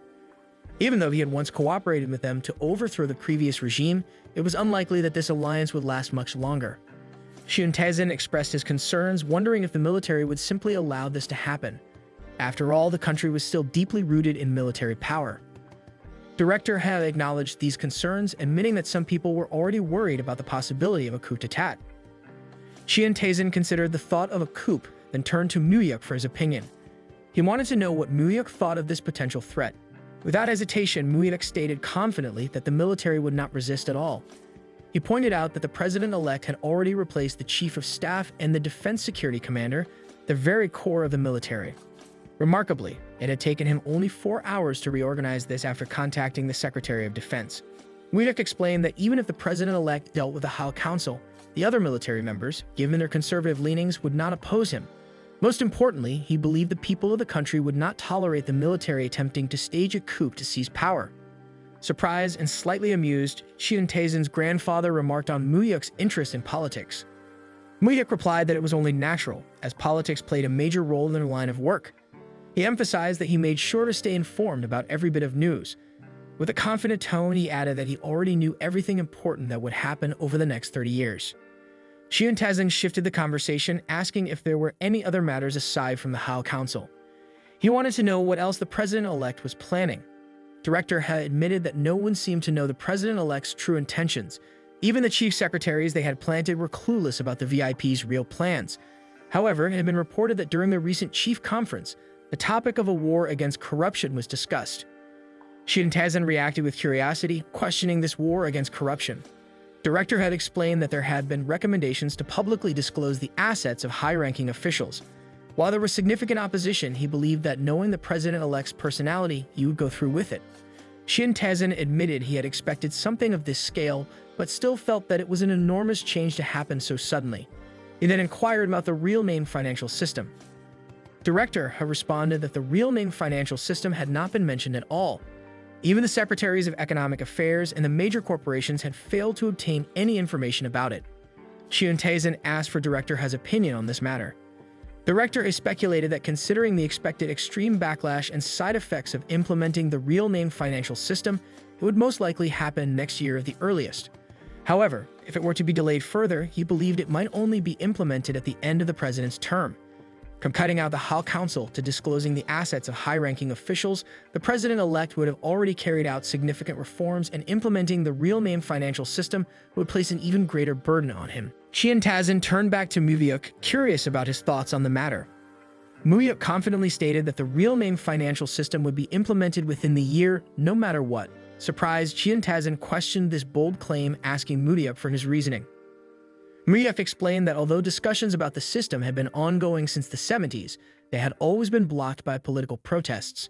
However, this time, considering the president-elect's decisive personality, Moo-hyuk believed he would finalize preparations with only a select few, and then suddenly announce the policy. Shin Tae-in laughed at Moo-hyuk's explanation, pointing out that while Moo-hyuk was indeed smart, he still lacked an understanding of how politicians thought. He explained that even though the president-elect wasn't a soldier, politicians could never escape their dependency on political funds. If he were to implement the real name financial system, all of his slush funds would be exposed, and it would be impossible to erase that evidence in such a short time. Moo-hyuk acknowledged this point but stressed that they should nonetheless prepare for the consequences concerning funds held under borrowed name accounts and anonymous accounts. Shin Tae-in reassured him, saying there was no need to worry. He had already divided the funds and entrusted them to reliable people. However, Moo-hyuk, in a serious tone, warned his grandfather that human greed knows no end. Even though he currently held the seal in bank books, once the real name financial system was implemented, if it wasn't him handling the funds, it could spell disaster. Without control over those accounts, they were bound to face significant problems. Privately, Moo-hyuk thought to himself about the harsh truth. Through the implementation of the real name financial system, his grandfather had suffered a massive loss. All the money in borrowed name and anonymous accounts had essentially vanished, almost a quarter of his total wealth. Moo-hyuk knew that the real name financial system would be implemented this month in August, just 6 months away. If his grandfather didn't secure the money in those accounts before then, he could lose hundreds of billions, perhaps even trillions of won. Shin Tae-in, still contemplating, asked Moo-hyuk if his belief that the real name financial system would be implemented within the year was just another hunch. Moo-hyuk confirmed this, saying it was indeed his intuition. While it might be delayed from the beginning of the president's term, he was certain it would not go beyond the summer. Shin Tae-in then probed further, questioning how Moo-hyuk had discovered the bank books he had given to the Myeongdong bosses. He pointed out that he had never revealed their existence to anyone, so how did Moo-hyuk know about them? Internally, Moo-hyuk had been waiting for this very question. With a composed expression, Moo-hyuk replied that Shin Tae-in himself had instructed him to take over those bank books. Judging from the looks on their faces, it was clear they found it strange. In a private space, when directly questioned, they seemed to be hiding something and eventually admitted it themselves. Shin Tae-in questioned if this was just Kim Moo-hyuk's intuition. Moo-hyuk confirmed it was. Shin Tae-in then called out to Moo-hyuk, who responded promptly. Tae-in declared he would entrust Moo-hyuk with the 400 billion won from the secret accounts taken from the Myeongdong bosses. If the real name financial system got implemented that year, the money would disappear. Moo-hyuk might end up being the one to protect it, so Tae-in trusted him with it. He instructed Moo-hyuk to use the money as he saw fit, but warned that if he wasted it, there would be no more money from him. He made sure Moo-hyuk understood. Moo-hyuk assured his grandfather that he wouldn't make a mistake. Inside, Moo-hyuk smirked to himself, thinking he had expected this outcome, but he hadn't anticipated being entrusted with the entire sum. The 400 billion won from the Myeongdong bosses was now in his hands. With this, he could push forward his plan against the Cheon brothers much faster. Building trust with his grandfather over time had been worth it. Shin Tae-in then instructed Director Ham Myung-hoon to sort out the accounts, uniting all under borrowed names, anonymous, and false identities. He ordered it to be completed by July. Director Hell acknowledged the command, responding with determination. Shin Tae-in reflected inwardly about the upcoming real name financial system expected by August. If it truly happened, Muyuk would prove to be a child blessed with intuition and heavenly fortune. On February 25, 1993, the inauguration ceremony of the 14th president, Kim Man-sum, took place. For the first time, a civilian rather than a military leader rose to power, marking the beginning of the so-called civilian government. Immediately upon taking office, President Kim Man-sum initiated reform policies. He dissolved the Eco Council and enforced the disclosure of public officials' assets. Amidst these reforms, he was also secretly preparing to launch the financial real name system. For his efforts at the top, Muyuk received an award, a moment to be remembered. The scene shifts to Myung-soo, who complains that it is boring as hell. He questions Muyuk about what he plans to do now, reminding him that classes start tomorrow. Muyuk replies that he is thinking of checking out the library. Irritated, Myung-soo calls him a creep, wondering if he's really going to study on the very first day. Muyuk explains that since they're in college, they should at least check out the library. Myung-soo then notices something odd. He looks at Muyuk with a confused expression, realizing that Muyuk's accent sounds just like people from Seoul. Muyuk, noticing his reaction, asks what's wrong and why he's looking at him like that. Placing a hand on Muyuk's shoulder, Myung-soo questions how his Seoul accent has already become so natural. He points out that Muyuk didn't visit Seoul much before him and teases if he's already trying to charm a Seoul girl. Calling him a little brat, he gets excited and suggests they visit Apgujeongdong together to celebrate their admission. He insists they should have drinks to mark the occasion. Myung-soo reminds him that he already said he wouldn't drink with him. He admits he made a mistake last time and promises not to repeat it, pleading to go just this once. Frustrated, Myung-soo asks if having fun is all Muyuk thinks about and questions if he's even preparing for the bar exam. He quickly assures that he will prepare and vows to pass the first round of the bar exam within 2 years, but for now, he just wants to have fun today. Excited, Myung-soo calls out to Muyuk repeatedly, chanting his name and shouting about going to Apgujeongdong. Hearing Myung-soo's persistent request, Muyuk finally agrees but insists they will just have some drinks and come back. Myung-soo happily agrees. Kim Muyuk and Myung-soo arrive together at a lively rock cafe, a place that felt just like a nightclub. Myung-soo lit up with excitement the moment they stepped inside. Surrounded by beautiful girls, he couldn't contain his odd reactions, which made the girls find his behavior a bit strange. Bursting with enthusiasm, Myung-soo shouted to Muyuk, amazed by the atmosphere. He exclaimed that this was a rock cafe, something they never had back in Busan. Unlike nightclubs, here there were no table bookings, people simply danced and enjoyed themselves freely. Seeing Myung-soo so happy, Muyuk smiled. Just then, 2 girls approached Myung-soo. Among them was a girl named Lee Yuri. Recognizing Muyuk, she pointed out that he was none other than Kim Muyuk, the top student of Korea University. She admitted that she'd thought he was just a model student who only studied, but was surprised to see him in a place like this. She revealed that they were his seniors from Korea University, second-year students. She mentioned hearing about his perfect score on the academic exam and that she had even attended the entrance ceremony to see him. She complimented him, saying he looked even better in person, and marveled at how the top law student in the country could also have such a handsome face. With a playful tone, she asked if they could join him. Muyuk, keeping it casual, replied that he didn't mind. He called her Numa and mentioned that he had planned to leave after just 1 drink anyway. Spotting the 2 girls, Myung-soo instantly abandoned his dancing. He rushed over to Muyuk and the seniors, eagerly declaring that it was totally fine and they should all have a blast tonight. The 4 of them sat together and started chatting. The girl in the blue jacket turned to Myung-soo and asked if he was Lee Myung-soo and whether they had been friends since before. Myung-soo confirmed it, proudly saying they had been friends since childhood. Curious, the girl in the blue jacket asked if they weren't from Seoul. With a smile, Myung-soo replied that they were from Busan and asked if she had ever been there. He mentioned that Gangali was becoming really popular these days. The girl recognized the name and asked if he meant Gangali Beach. Finding his accent adorable, she teased him about it. Blushing, Myung-soo chuckled and asked if his accent was really that cute. Meanwhile, Lee Yuri turned to Muyuk and wondered why he was so quiet. She said it made sense though, someone as handsome as him would naturally be stoic, and just looking at him made people feel good. At that moment, someone called out to Lee Yuri from behind. The voice sounded strangely familiar to Muyuk. As he turned around, he realized it was none other than his older cousin, Jinwon. Lee Yuri asked Jinwon if he knew them. Inside, Muyuk felt a wave of annoyance, wondering why that piece of trouble had to show up here. He decided it was best to avoid him. Muyuk quickly told Lee Yuri that they were about to leave. He called out to Myung-soo, telling him to get ready to go. Surprised, Myung-soo asked where he was going and pleaded to stay a bit longer to have drinks with the Nunas. Muyuk insisted, telling him to just have 1 glass of beer and then leave. He addressed Jinwon, telling him they didn't mind if he enjoyed himself, but warned him not to go overboard or cause trouble again. With that, Muyuk began to walk away. Lee Yuri tried to stop him, calling out and asking where he was going. But before she could follow him, Jinwon grabbed her hand. He questioned why she was hanging out with guys like them, calling them low class and criticizing her for acting high and mighty in general, only to end up with such company. Lee Yuri, burning with anger, snapped at Jinwon, demanding to know what he was even talking about.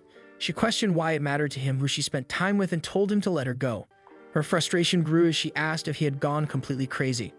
Watching the scene unfold, Muyuk thought to himself that every time he came to drink at a club, he always ended up dragged into some pointless trouble.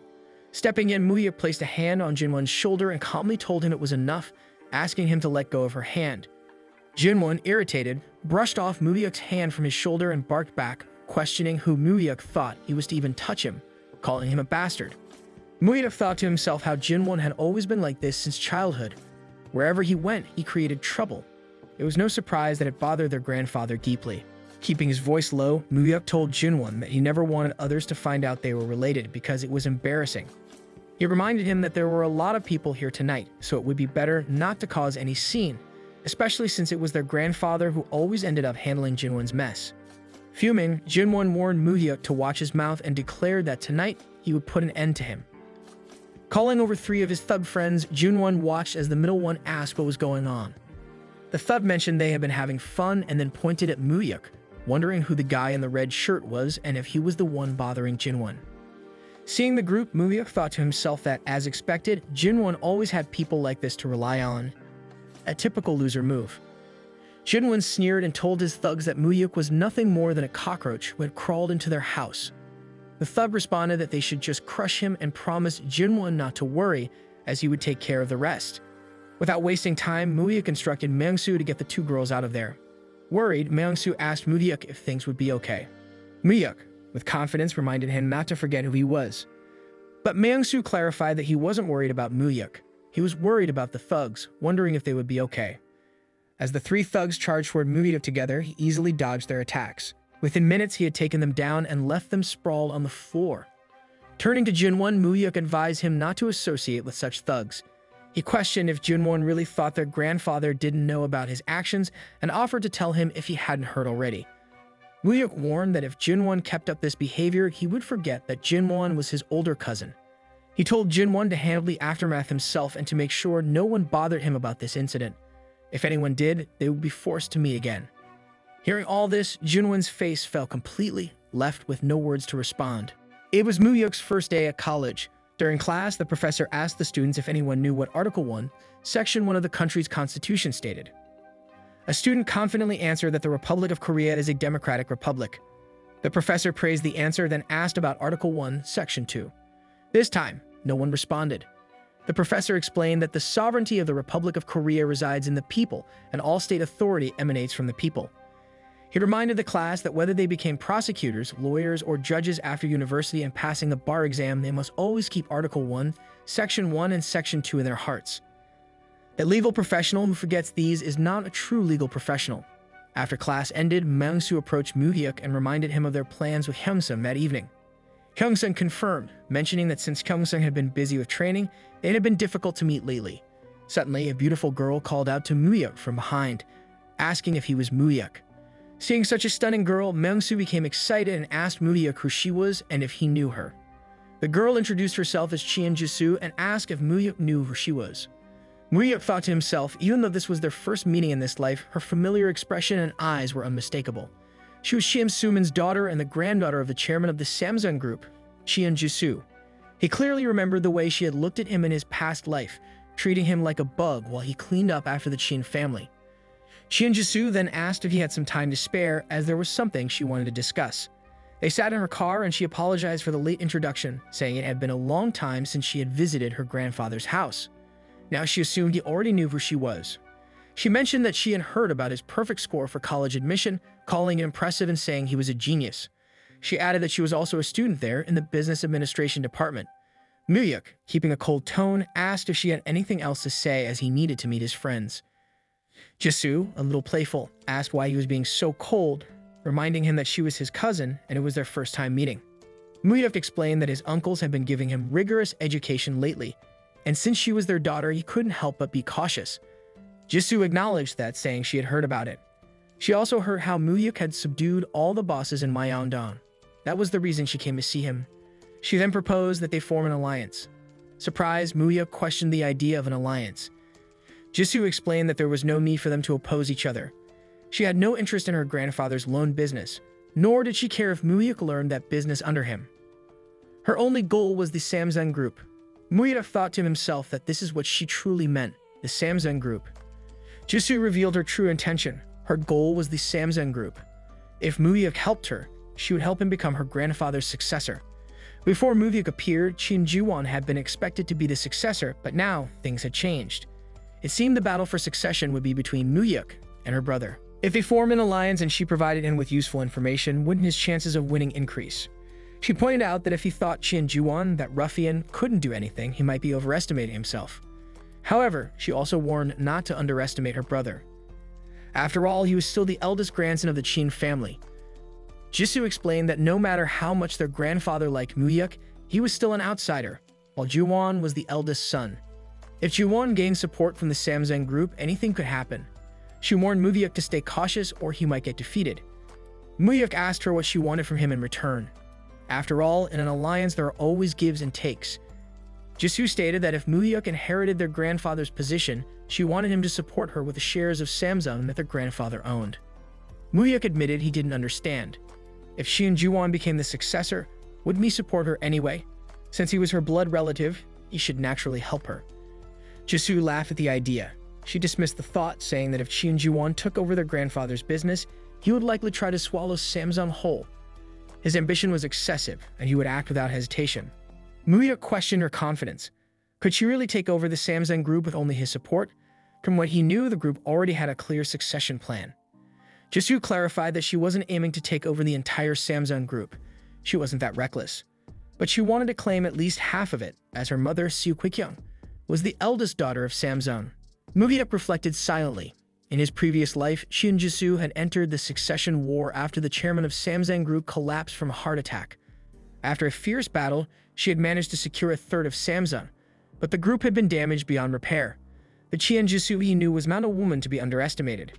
She would stab anyone in the back to achieve her goals, and now she was proposing a deal to him. Muyuk questioned her further. From the looks of it, wasn't she the only one at a disadvantage in this deal? Jisoo asked what he meant. Muyuk explained that she seemed to be on the losing side. She was only getting a promise from him. If he failed to become his grandfather's successor, she would gain nothing. Even if he succeeded, there was still the chance he could betray her. Jisoo admitted he was right. She was at a disadvantage, but she couldn't stand the thought of Chien Ju-won taking over all of their grandfather's assets. That rascal had been getting everything he wanted ever since he was young. Rather than watching him take it all, she would rather see someone else claim it. Muyuk told her he would think about it. Jisoo urged him to give her an answer as soon as possible. If he refused, she would have to find another way. She made sure he understood what she meant. After that, Jisoo drove away in her car. Soon after, Myung-soo approached Muyuk, complaining that it wasn't fair. He wondered why Muyuk was the only one who got to be with a pretty woman. Muyuk clarified that she was his cousin. Hearing this, Myung-soo became excited. Almost jumping into Muyuk's arms, he declared that if she was his cousin, then Muyuk was like his brother-in-law. How could he not recognize him? Meanwhile, Muyuk pondered deeply. In his previous life, Chun Jisoo had not even treated him like a human being. But now she was proposing an alliance and offering him overwhelmingly favorable terms. He wondered if this was a new opportunity or just a dangerous trap. Muyuk and his grandfather sat together, the atmosphere calm and familiar. His grandfather inquired about his first day of class, asking if he had enjoyed it. Muyuk responded positively, mentioning that Jisoo Nuna had come to see him. Hearing this, his grandfather reminded him that since he had no siblings, he should at least maintain good relations with his cousins. Muyuk smiled softly, assuring him that he would. He mentioned that they had decided to stay in touch and meet often. Deep inside, Muyuk thought to himself about their plan. Jisoo would take over Samsung, and he would claim all of his grandfather's assets. His grandfather, curious, asked why Muyuk had wanted to see him as soon as he returned home. Muyuk brought up the secret account containing 400 billion won that had been entrusted to him. He expressed his desire to move all of it overseas. Surprised, his grandfather questioned the reason behind this decision. Muyuk calmly explained that since there was no immediate need for the funds, he wanted to invest them abroad. The old man considered this, asking if Muyuk was confident in this move, and reminded him of the warning he had given when he first entrusted the account. Muyuk acknowledged this, recalling that it could be the last sum he would ever receive from his grandfather. His grandfather suggested keeping the money in the country to maintain stability, and asked why Muyuk was so insistent on transferring it overseas. Muyuk thought to himself about the difficulty of moving funds out of the country in the current climate, and how it would become even more difficult once the real name financial system was fully implemented. However, with his grandfather's influence, now was the perfect time. He explained his reasoning further, pointing out that the current administration, with policies like the real name financial system, would continue to create challenges for his grandfather's business dealings. Even if his grandfather wasn't directly targeted, the underground economy he controlled would inevitably suffer. Therefore, it was necessary to move the funds overseas in advance. He mentioned that with the help of overseas branches of the conglomerates his grandfather had loaned money to, transferring 400 billion won abroad would be quite manageable. His grandfather agreed that transferring the money wouldn't be difficult, but he still doubted the urgency.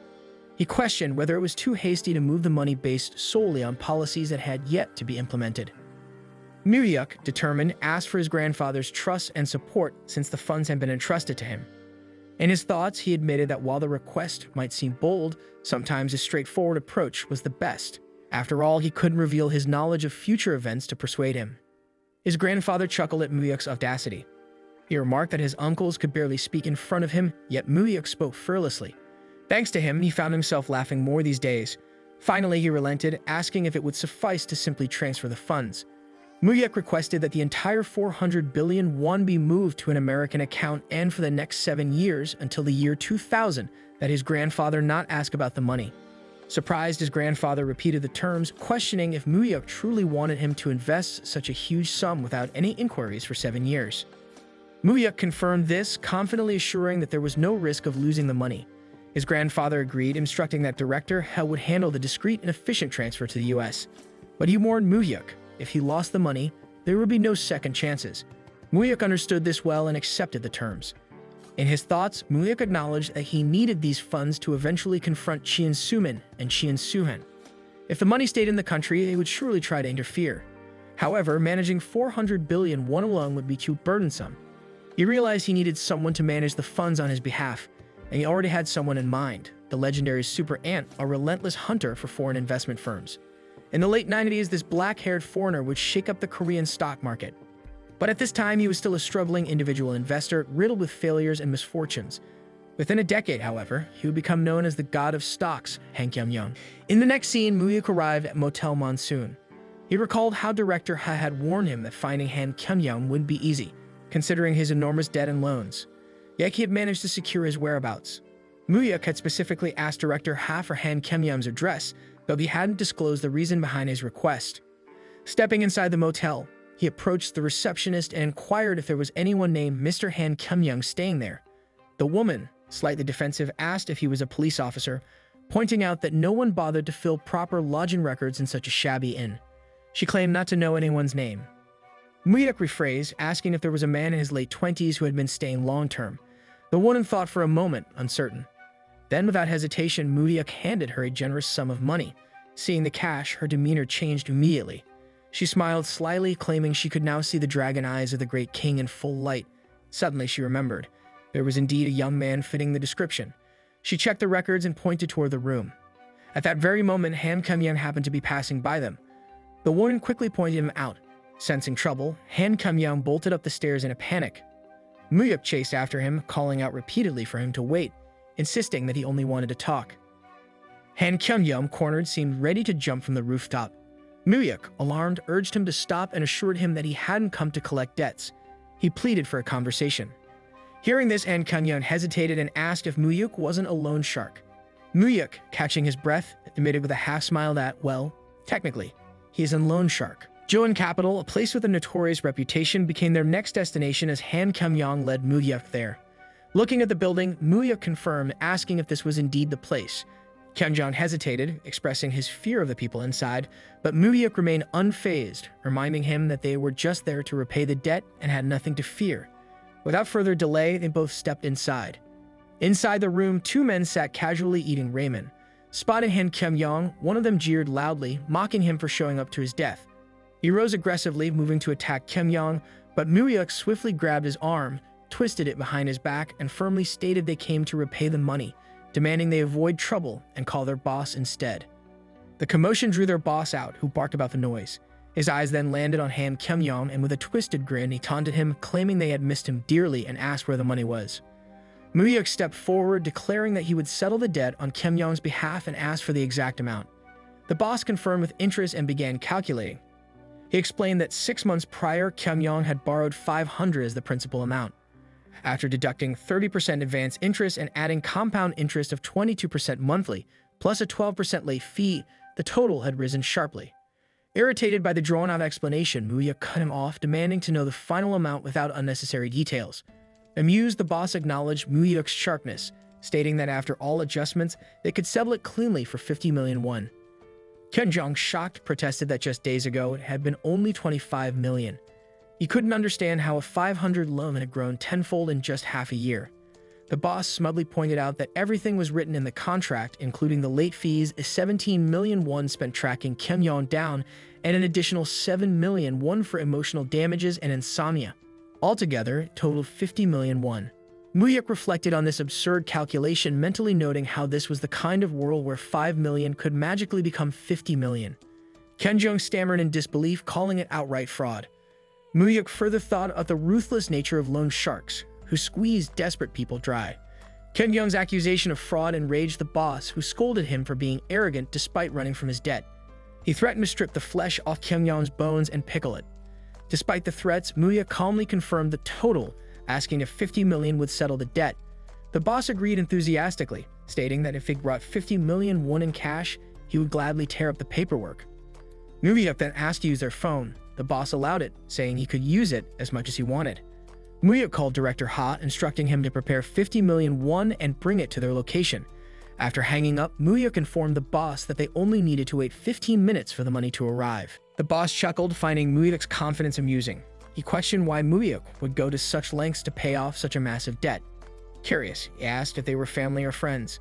Moo-yuk clarified that they had met for the first time that day.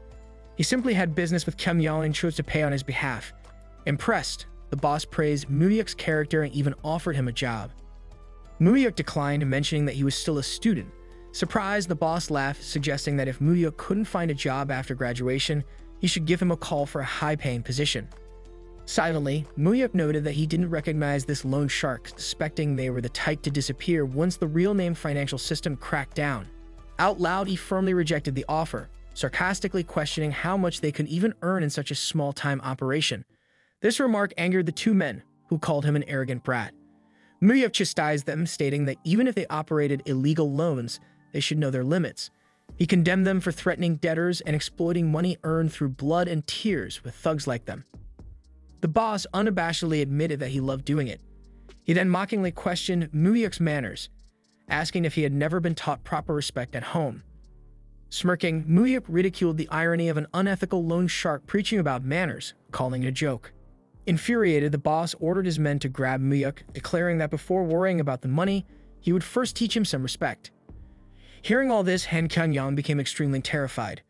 Moo-yuk glanced at his watch and noted that Director Ho would arrive soon. Just then, Director Ho arrived, carrying the 50 million won, and asked if something had gone wrong. Seeing him, the two men demanded to know who he was, calling him a bastard and questioning how he dared to come here without permission. They asked if he was with that boy, but Director Ho remained silent, which only fueled their anger further. One of them grabbed Director Ha, cursing him and demanding an answer, asking why he was here and if he wished to die. Witnessing the scene, their boss intervened, ordering them to stop. The boss then respectfully bowed to Director Ha in greeting. Director Ha asked if the boss recognized him. The boss replied that in the Myeongdong business, no one would fail to recognize Director Ha. He acknowledged that Director Ha worked for Chairman Chian Tae-zin, the owner of Myeongdong, and wondered what had brought him to such a humble place. Director Ha then turned to Moo-yuk and respectfully handed him the 50 million won, addressing him as young master. Hearing the words young master, one of the men, shocked, questioned if this boy was really Chian Tae-zin's grandson, the son of Ms. Misku. The realization left them deeply startled. Director had then inquired about the situation. Moo-yuk replied that it was nothing serious, just settling a debt for someone he knew. However, he noted that the boss here seemed more interested in a lesson in family education than in the money itself. Overcome by fear, the man fell to his knees in front of Moo-yuk, begging for forgiveness and promising it would never happen again. He ordered his assistant to bow before Mubyuk as well. Together, the three of them pleaded for mercy. Finally, Mubyuk placed the bundle of 50 million won on the table and told them they could take their money.